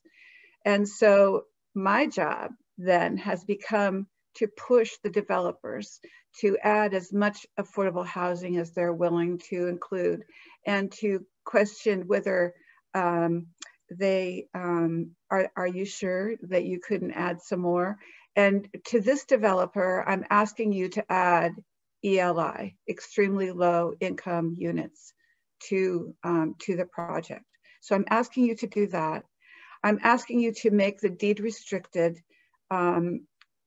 into perpetuity, and also to add the parking into that you would commit to the parking being available to the Sequoia Hotel into perpetuity, because we have had situations where parking was promised and then it sort of got forgot about after a while because future councils forgot about that commitment. So I'm just letting you know that that's something that I would like you to do. And I didn't think I would be doing this, but I do support our adding this to the gatekeeper process. Thank you, Councilwoman Reddy. Councilmember Espinoza Garnica. Yeah, first, thank you, Councilmember Reddy, for your comments. I appreciate them. About definitely being interested in more types of extremely low income units, and also I'm definitely for this project to follow the the same type of standard that I'm expecting as the previous project we had, which is like more just ratio and to housing and office space. But my question is about the public space. Is it possible to show a rendition of it, or I don't know what it's called, an illustration of it without the purchase of the the land that's like the city's land. Because personally, I'd be interested in seeing that versus the project being bought with the purchase of the city land. And for reasons being that, like, I think it'd be best to have like public land under the governance of like the actual government than like some private entity to like ensure that it's like for the public for like a long time. I don't know if there's any way we can, ensure that like this common area stays for the public for a long time, because it's going to be under private ownership. But yeah, I'm just interested in seeing an illustration of that if possible. Mr. Munzer, did you want to respond to that? Vice Mayor Hale, I think that that's going to have to be directed to the applicant as to if that is feasible or not. I would say that to Councilmember Espinoza Garnica's point, I have been involved with other projects, and I certainly want to talk to the city attorney, where there were conversations with the developer about how you made sure that public access to the plaza area or the public commons area was part of the agreement with the developer to make sure that that was done in perpetuity for a very long time. Mr. Murray, did you want to comment? Yeah, absolutely. Is it possible to go back to slide number 13 of our presentation? Just give us a moment if you want to start. Sure. So tackling the question first of what does the open space look like, with and without the city land? Very good question. One of the things we're using, as I began to mention, I think we ran out of time, but this is not, the acquisition of the city land is not facilitating additional office development. We're proposing 225,000 feet of office space that could easily be accommodated by what you're seeing on the left side of the page here. So that's essentially kind of the site without acquiring the existing land. It's a very large site, just the privately owned portion. It's just nearly 50,000 square feet. Again, you could accommodate a lot of office space, but you'd use the entirety of the site. Now, what you could do in that scenario is renovate the existing parklet. It's something we thought about. I think even if the parklet was in much better place in much better condition, than it is right now, it's still in the wrong place. It's severely underutilized if not used at all. So really what we envisioned here was with the city land purchases, you're not losing, that 4,500 square feet. We're actually redeploying public open space to the other corner where the public commons will go, making it much more than twice as large. So you're taking the public open space, you're putting it in the right place in terms of what's going to be more likely to be used. You're more than doubling it in size, but then you're amenitizing it with seating areas and games and making it usable, making it a place where, nonprofits or Parks and Rec can do, have events there, things of that nature, make it something useful. Right now, there's still trees and those have inherent value on the existing parklet, but, in my experience, no one's been using that. Hopefully that answered that question. With respect to making sure that the public commons we're proposing, I think there'll be some sort of license agreement. Again, we're paying to construct it, we're paying to maintain it, but we fully expect that to be licensed for public use into perpetuity. Thank you so much. Yeah, I really appreciate it. Sure. Councilwoman Espinoza Garnica, did you have any comments to make, or was that it? Well, comments, sure. I really appreciate the work that was done to this. It seems very thoughtful. I mean, it's a reconsolidation of office spaces.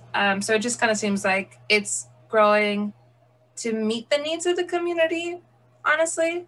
And I'd like to see an extension of it, as Councilmember Reddy said.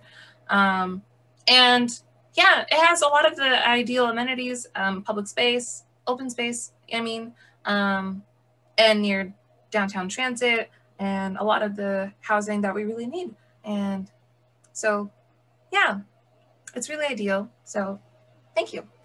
Thank you, Councilmember. Councilmember Smith. Thank you, Vice Mayor Hale. I appreciate the opportunity to speak tonight on this. All in all, I would say that this project checks a lot of boxes. I think it's a great addition to the downtown. As someone who frequents the downtown and whose districts abuts the downtown, there's clearly a need for some kind of extension that coalesces the central part of downtown to this outward part. And so I believe that this could be a really good addition to create that ecosystem dynamic. You know, I think that in terms of the parklet, I have been to this parklet a few times, and I will say that it does run fallow here and there. So I think that creating essentially a move between where it is to this new proposed space could be definitely another boon to the community. So it's something, again, that I'm excited about. I am interested in the study about Spring Street, but of course, what's interesting about that is that we would need to bring this forward to assess an EIR to get a sense of what the impact on Spring Street would be. So, you know, again, you know, kind of interesting to kind of see where we are in terms of that. I'm a little concerned about the retail element. It's a lot of retail, which is great in normal times, but I'm just really curious about how things are going to rebound in terms of retail. Now, going on to the kind of most important thing, which is housing, I am impressed with the commitment of $14 million in affordable housing. The partnership with Eden is impressive. All of that is really great. The problem here for me, and perhaps maybe for some of my colleagues, is that there's a bit of an information asymmetry happening here. So I have no idea what value the applicant is going to be getting out of the development of this parcel of the city. And so I don't know, you know, what is feasible from a affordable housing development perspective. And that's just the nature of the game.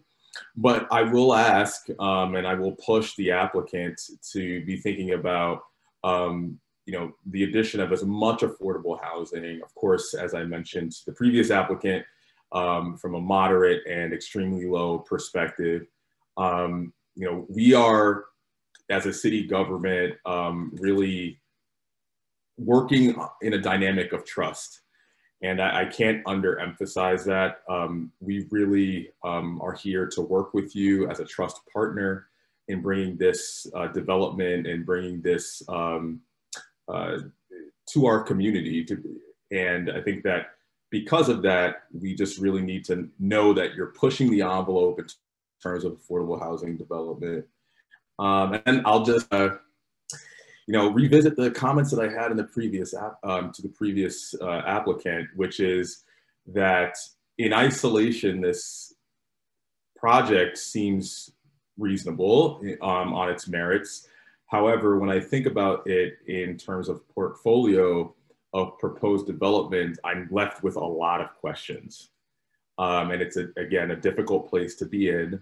And so I would encourage everyone involved in the consideration of this project, city staff, the applicant, and so on and so forth, to be thinking about a framing so that we as a council can have a more systemic approach to evaluating these projects.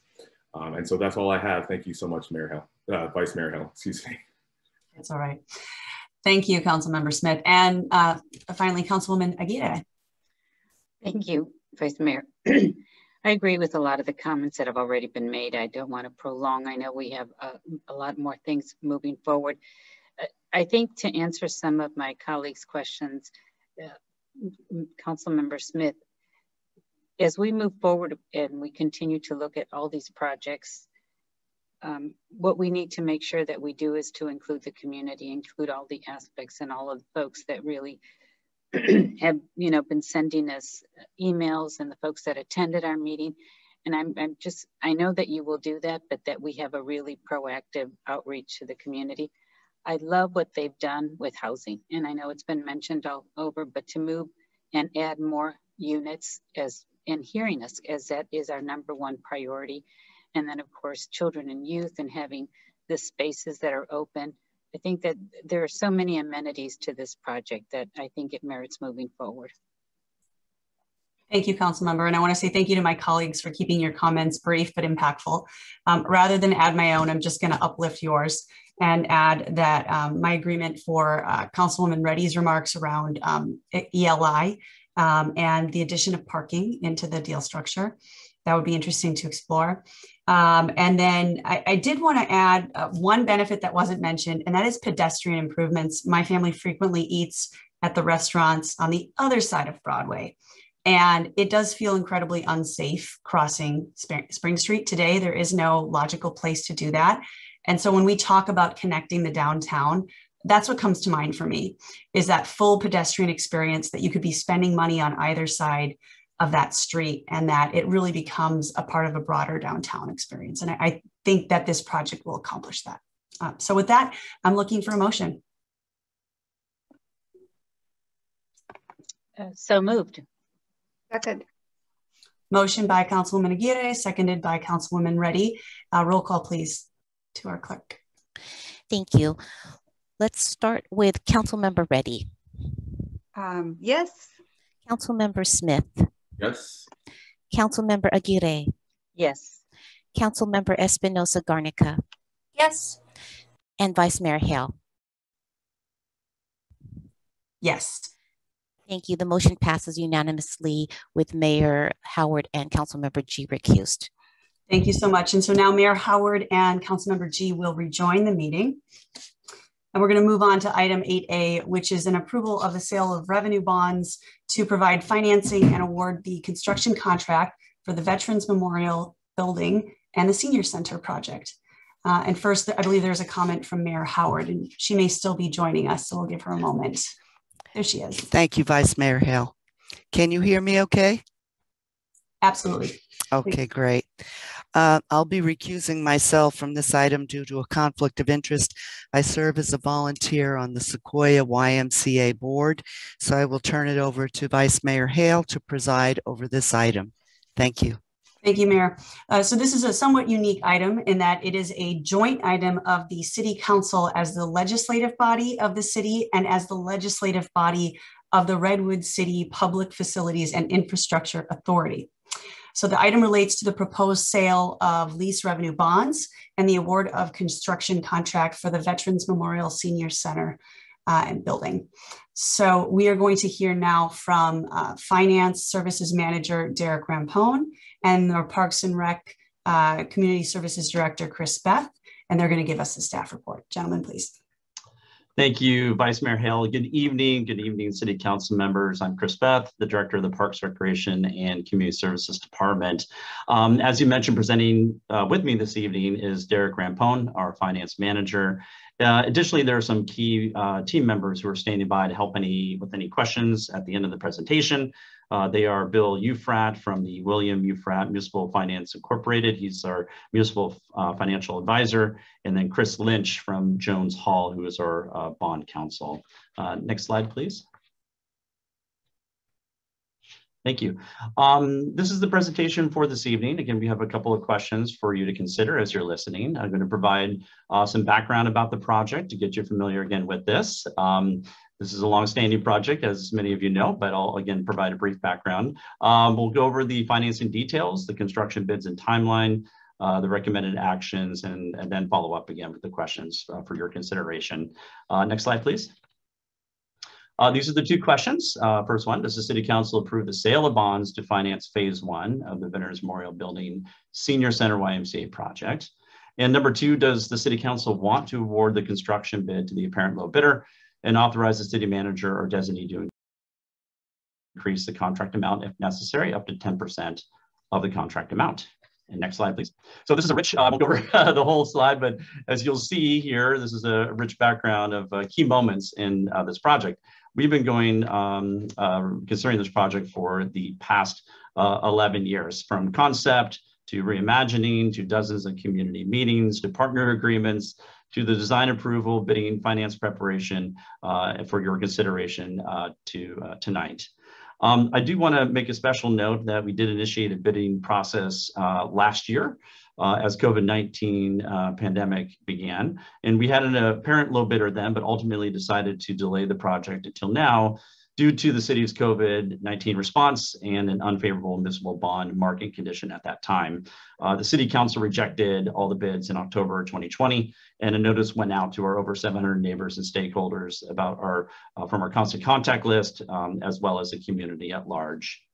And then we explained that the city would relaunch the project this year. Next slide, please. So first off, as part of the background, why the why?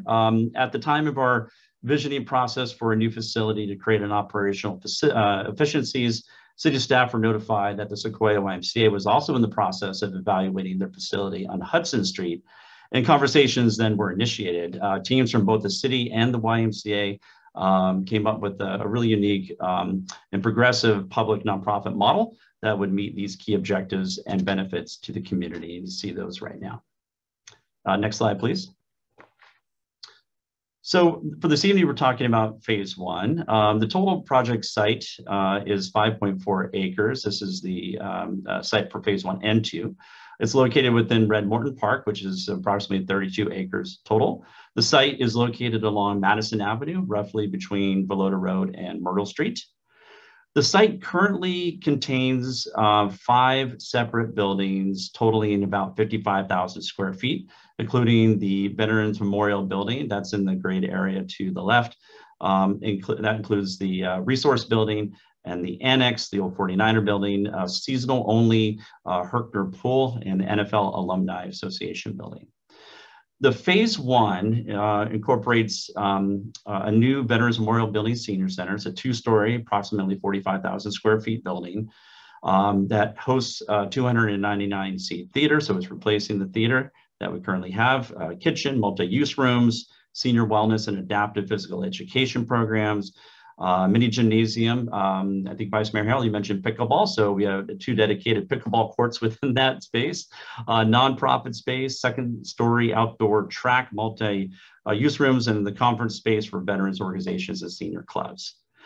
Phase one also includes the traffic calming measures, where we met with the neighbors for several meetings, and we came up with agreed upon traffic calming measures, the creation of a public promenade, which removes the street that currently goes into the park, veterans and NFL alumni exhibits, the furniture, finishings, equipment, permits, and contracts to support the construction. We are phasing the construction so the city can go first. We can keep all the senior operations currently in the Veterans Memorial Senior Center. And then when we move into the new building, then the YMCA will begin their project. Next slide, please. So this is incorporating the full phase 1 and 2 site plan.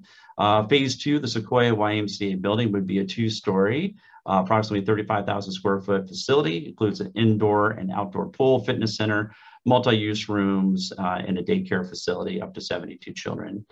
Also want to make note too, I know there's been some social media posts regarding parking. There is no 3 or 4-story parking garage within this project. Through our site analysis, study of parking and traffic, there are surface street parking both on the east side next to the new Veterans Memorial Building, and then the expanded parking lot next to the future YMCA. There will be a total of 683 parking spaces park-wide to serve the park in these buildings. Next slide, please. As I mentioned, the many operational benefits of partnering with the YMCA, there's certainly significant benefits to the community. We're replacing aging and inefficient buildings with a state-of-the-art facility. The partnership with the city and the YMCA will consolidate senior and youth programs in Redwood Park. We'll provide year-round access for aquatics programs for when the full build-out is completed, rather than just the 6 to 8 weeks of summer programs only that we're doing right now. We can host a range of services for seniors, family, veterans, youth, and people with disabilities. It will be intergenerational and inclusive. Further, it serves as an emergency shelter and a community evacuation site. I mentioned the state-of-the-art design. It's a LEED Platinum building that can operate off of the electrical grid. There'll be no natural gas features of this facility. There's a climate control system. I would really say that this is a COVID resilient facility. Even before we knew we had COVID, the outdoor exterior walls can open. There's great airflow. Again, we use solar chimneys, hydraulic piping, natural ventilation, thermal mass, and solar mitigation as well. So it's pretty significant. In fact, so significant that it recently just won the Best Design Award by Peninsula Clean Energy. And next slide, please. Okay. Oh, I should mention too with that last slide, I want to thank my staff, and even during COVID, we have served over 100,000 meals during the pandemic, which is really spectacular. And they've done an incredible job. We've also had free senior blood pressure programs, tax assistance, and virtual senior health and wellness programs. I'm sorry, thank you. Next slide, please. Just want to show you a few renderings. This is what the building looks like from the view off of Madison Avenue. You see the promenade in the right-hand side. Next slide, please. I just wanted to show you too the rendering for the YMCA, and this is the outdoor pool, and there's also an indoor pool, and very lovely design. Next slide, please. And this is the bird's eye view off of Nevada Street. And that's the full YMCA on the right-hand side and the new Veterans Memorial Building Senior Center on the left. Next slide, please. Wanted just to mention again, on October 12, 2020, City Council rejected all the bids for the project previously received and directed staff to re-advertise the project later this year. I want to also say too, for our bids, we received 5 bids, and the lowest responsive and responsible bid was just under the engineer's estimate of $51,800,000. And the staff is going to be recommending including the deductive alternative of a media wall that we no longer need because we have a new large LED screen, I should say, on a trailer that we have been using at the port, and that was given to us by the Parks and Arts Foundation. Next slide, please. And with that, I will actually give it to Derek Rampone. Thank you, Derek. Thank you, Chris. Good evening, Vice Mayor Hale and council members. As Chris stated earlier, Derek Rampone, your financial services manager. I'll be speaking about the financing of the project. Staff is asking for approval to issue lease revenue bonds in a principal amount not to exceed $65.4 million for phase 1 improvements of the Veterans Memorial Building Senior Center, which includes the new building, promenade, parking lot, traffic calming improvements, alumni exhibits for the veterans and NFL, and debt-related costs. Next slide, please. This new debt will be the only general fund debt. The lease payments have already been included in our recent 10-year forecast, so those have already been figured in. And even though the city may need to issue additional debt in the future for other projects, we have strategically set up this debt so we do not anticipate that we would need to, that we would be able to issue additional debt in the future for other projects should they arise. This city currently has debt management policies and procedures in place to ensure proper reporting and disclosures in accordance with the debt requirements. Next slide, please. Here's a snapshot of the estimated funding sources and uses that will be provided by the bonds, in addition to city funding that is already in place. Bonds will provide a little over $61 million. We have park and lieu fees that have already been received of about $15.5 million. We're expecting a premium on the bonds, meaning that they'll be issued at a higher value than the par or face value. And then we've got Stanford development fees that have been collected over 5 years of about $1 million. That equals almost $80 million. And then you can see below the uses, obviously a majority of that, $75.5 million, will be spent on the project costs, $4 million in capitalized interest. Costs to issue the debt's about $350,000, and then rounding just to make sure everything equals around $2,500. Next slide, please. This slide shows the debt service, the anticipated debt service that is, like I said, included in the 10-year general fund forecast. We are anticipating about $3.3 million per year in debt service for 27 years, and 1 year, with the first year, will be about $2.3 million. Next slide. I'm going to pass it back to Chris. Thank you, Derek. I appreciate that. Just wanted to provide a quick highlight regarding the timeline. You see right now the May 24th presentation to you. If you do decide to approve this, the expected bond sale will be on June 3rd, coming up next week, with the expected bond closing on June 17th. If all goes well with that, then we would initiate construction sometime in July, and we expect that the total project completion would take 24 months. Next slide, please. And then again, for recommended actions this evening, you see this here regarding, I won't read this whole thing, but this is, there are 3 recommended actions, and this is for you to look at the issuance and sale of bonds in the aggregate principal amount not to exceed $65,400,000. Next slide, please. And then also in your capacity, adopt a resolution authorizing the issuance and sale of lease revenue bonds to finance the capital improvement project for City of Redwood City. And next slide, please. And again, this would be in your authority to approve and authorize city manager to execute the contract documents and award the standard form of contract to bid for to Thompson Builders out of Novato for the responsive and low bid total of $51,097,000. We do have this amount for contingency if we need to increase for any reason for a total of $56,206,700. And next slide, please. Going back to council, do you approve the sale of bonds again? And do we look at awarding bid for the lowest apparent bidder? And thank you, Mr. Beth. Thank you. Thank you, Mr. Beth. Thank you, Mr. Rampone. Given the hour, I would suggest that we hold our questions until after the public comment. What I'd like to do, Madam Clerk, is have you make the call for public comment, and then based on the number of commenters, determine if we would like to seek a motion to extend the meeting and for how long. So I'll look to you to, we can now open up the public comment. Thank you. Okay. In order to see how many speakers we have on this item, ask you now to please raise your hand in order to give public comment, and keep your hand raised until your name is called to provide your public comment. And I'll give it just about a minute. Or less. Okay, raise your hands at this time. And Vice Mayor Hale, it looks like we just have the 2 hands. Let's let them proceed, and then we'll deal with the meeting management after that, please. All righty. We have 2 speakers.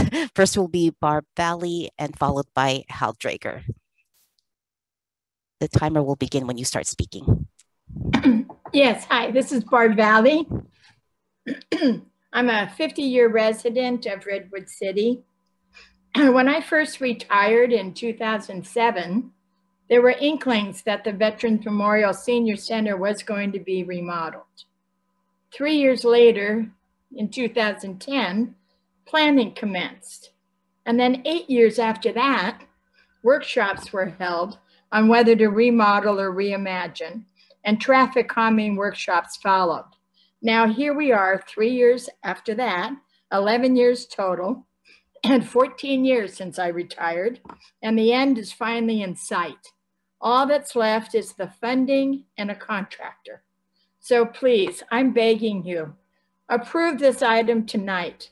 Let's get this show on the road. My peers and I are not getting any younger. Thank you.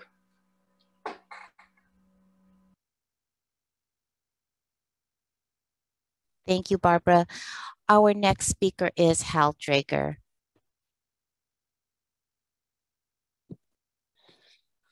Go ahead, Hal. It's a privilege to speak to you once again. I am not an unfamiliar voice with the council, as I have been on the Senior Affairs Commission for those 11 years already noted. The first thing that I was introduced to was the scoping study. and it had just been completed, and I was appointed to the Senior Affairs Commission just at that time. So this has been a project that I've had a great deal of interest in. I'm excited about the fact that the folks of who use the senior center are going to have an opportunity to have a brand new building that meets their needs, that are not 1950s needs, but they're the 2011 or 2011 or 21 needs. After 11 years of study, that we're going to be able to break some ground, hopefully this July, is exciting. The people that I've talked to are just really looking forward to a state-of-the-art facility that's going to provide opportunities for gathering together, for improving their own health with the various activities that are going to be available that can't be done yet. And they're going to play pickleball. And maybe they'll even learn something about this new thing I just learned about called, what's it called? It's not football, but it's awfully close to that, futsal. And I did some study on that, and that looks exciting. I think the seniors ought to get involved in that. I think they'd get a kick out of it. Council members, I encourage you to vote in favor of these two resolutions that are put before you this evening. Have a good night. Thank you, Mr. Drager, and thank you, Madam Clerk. And now we'll turn to the council. We can do questions, we can do discussion, or I can entertain a motion, wherever you would like to begin. And I see Councilwoman Reddy has her hand raised.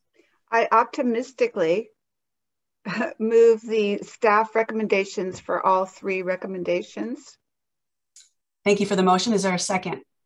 I'll second. There's a motion and a second. Any discussion?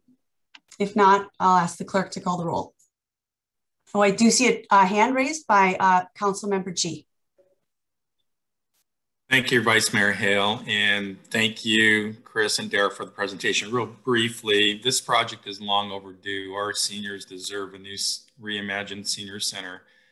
And as one of our speakers said 14 years ago, this would probably have only cost $30 million.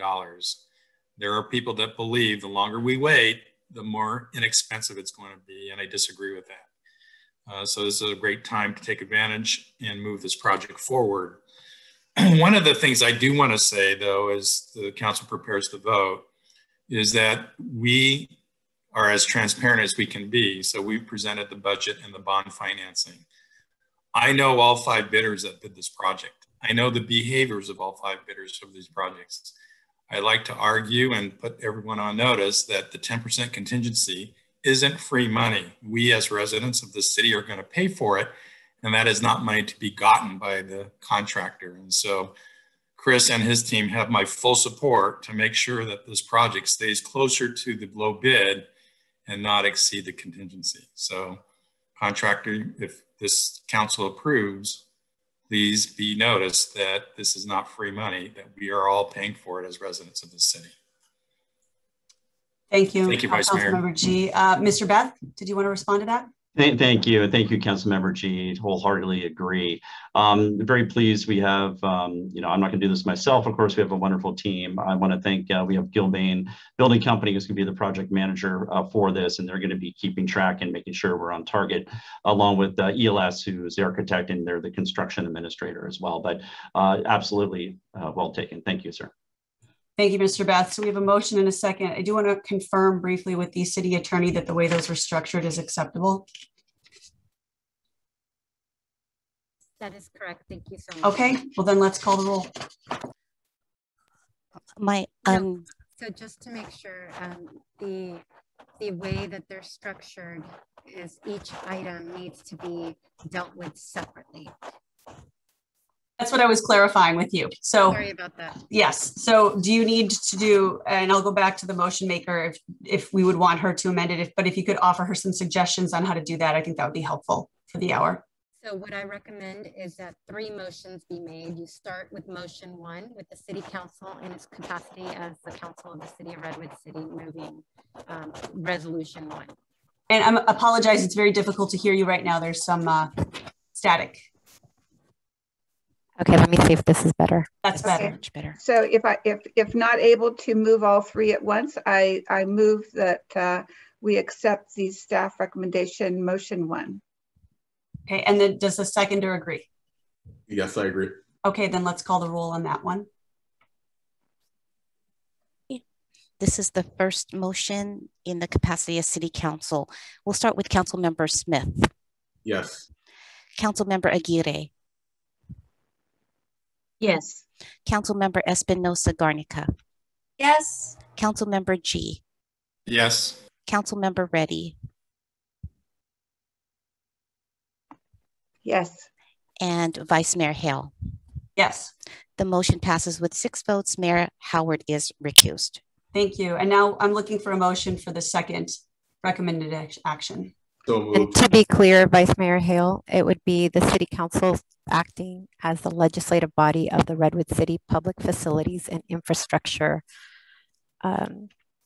Authority. Thank you for the clarification. Is that amenable to the motion maker? Yes, it is. Thank you. And I'm looking for a second. Second. Second by Councilwoman Aguirre, and I'd like to take the roll. Thank you. We'll start with Councilmember Aguirre. Yes. Councilmember Espinoza Garnica. Yes. Councilmember G. Yes. Councilmember Reddy. Yes. Councilmember Smith. Yes. And Vice Mayor Hale. Yes. The motion passes with 6 votes. Mayor Howard's recused. Thank you. And then we'll look, thank you for advancing the slide. We'll look for a motion for the third recommended action. And this is by the City Council. So moved, in its capacity as the legislative body of the city, approve and authorize the city manager.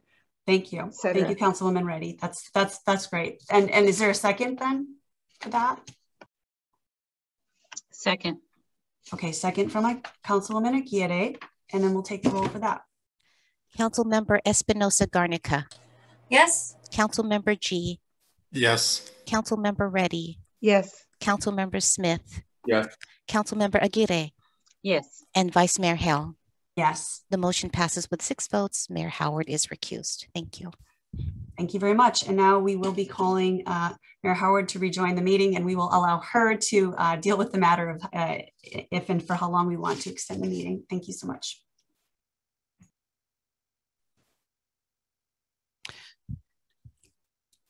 Thank you, Vice Mayor Hale.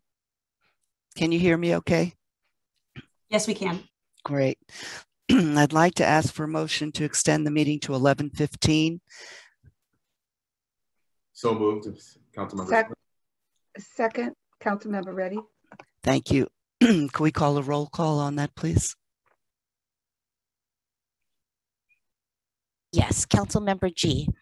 Yes. Councilmember Reddy. Yes. Councilmember Smith. Yes. Yes. Councilmember Aguirre. Yes. Councilmember Espinoza Garnica. Yes. Vice Mayor Hale. Yes. And Mayor Howard. Yes. The motion passes unanimously. Thank you. Moving on to item number 9, City Council member reports. There don't seem to be any at this time. How about City Council committee reports? We have the Governance Subcommittee. Vice Mayor Hale will give an update. Thank you, Mayor. The Governance Subcommittee met on May 18th to receive a legislative update from our legislative consultant. And the discussion included topics around AB 361, which is regarding the Brown Act, online open meetings, local agencies and teleconferences, and then the latest legislative deliberations on the fiscal year 2021-2022 state budget, as Governor Newsom's proposed budget will include provisions to relieve rent and utility debt burdening with both tenants and property owners in mind. Thank you. Thank you, Vice Mayor. Oh, and I do want to mention the other members of the committee are myself, the mayor, and Councilwoman Reddy. Thank you. Thank you. Now moving on to Finance and Audit Subcommittee, Councilmember Smith, would you give us an update? No problem. Thank you, Mayor. The Finance and Audit Committee, which consists of yourself, Mayor Howard, Vice Mayor Hale, and myself, met on May 19th. We received an economic update from John Haverman, who provided us with some encouraging forecasting regarding the economic recovery from the pandemic. Although the travel and hospitality industries may be slower to recover, the job recovery forecast, both nationally and locally, is looking better than anticipated a few months ago. So we are all really hoping that this trend comes to fruition. We also had a rich discussion about participatory budgeting. Our city staff are developing concepts to increase community engagement and city services generally in the budgeting process specifically. One component of that effort, which we reviewed, was a draft designed for a new and improved budget guide, which is an online and hard copy brochure that explains where your tax dollars go and what services the city provides from, and the other revenue sources. The city also recently launched its open budget portal, which allows the public to interact with real-time budget data online. And most significantly, we discussed a pilot project for involving the community directly in the allocation of a set of funds according to the community's priorities. We discussed a range of ways to expand the diversity of participants who might be involved in such a process, including community organizations as well as interested individuals.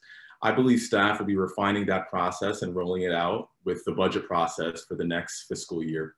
Finally, we received an update on the bond financing for the Veterans Memorial Senior Center, which we just approved. That's pretty much it. All the news that's fit to print. Thank you so much, Mayor. Thank you, Councilmember Smith. And I have an update from, I'm on the HART board, and I wanted to, this was a press release that just came out that HART of San Mateo County is providing free construction plans to help homeowners build accessory dwelling units or ADUs. They believe that the construction plans will save homeowners not only tens of thousands of dollars in cost, but also months of design time, as they will not have to produce their own designs. Redwood City was part of this pilot project. Our staff has been pre-reviewing the construction plans, and we are ready to go. So I just want to let you know, if you'd like to know more about this resource, it's available for download on HART's website at heartofsmc.org, heartofsmc.org. Thank you. Now moving on to our city manager's update, Ms. Diaz. Thank you. I'll be very brief, but I did want to share two items. One is that you may recall last summer, the City Council asked for the Redwood City Art Commission to work on a mural that would symbolize and respond to the city's commitment to racial equity. That work is well underway. We appreciate the great amount of work they've done so far, and they'll be hosting a number of community meetings by Zoom over the next 3 months. And so there are meetings on June 2nd, July 21st, and August 4th, all from 6 to 7:30 p.m. if community members would like to provide input on that process. And then second, I wanted to note that the library has begun offering more in-person services as of today. And so we're excited to be able to announce that and expect more announcements in the coming weeks regarding service enhancements. Thank you. Thank you. At this time, we're ready to adjourn our meeting. And it's with great sadness that I inform you of Larry Buckmaster's passing earlier this week.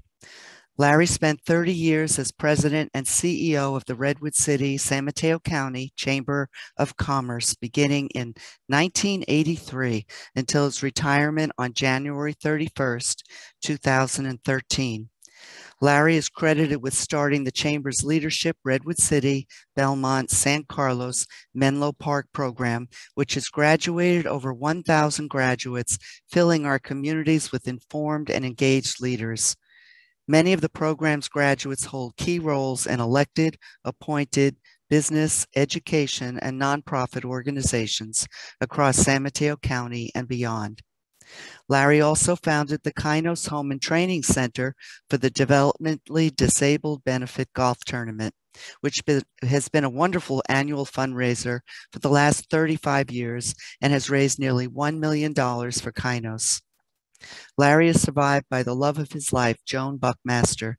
Larry and Joan were married November 12, 1965.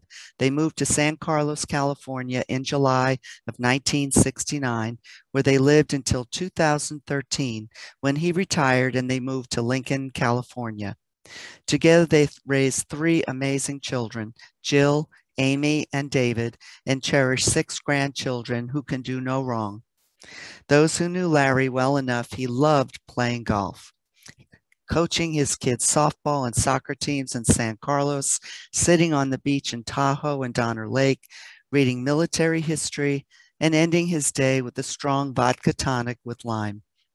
The transformational work accomplished by Chambers San Mateo County today under the leadership of his daughter, Amy Buckmaster, staff, and the board of directors is only possible as the result of Larry's 30-year career building one of California's best business organizations. He will be greatly missed. We'll now adjourn in his honor and in his memory. Stay safe, everyone, and have a good evening.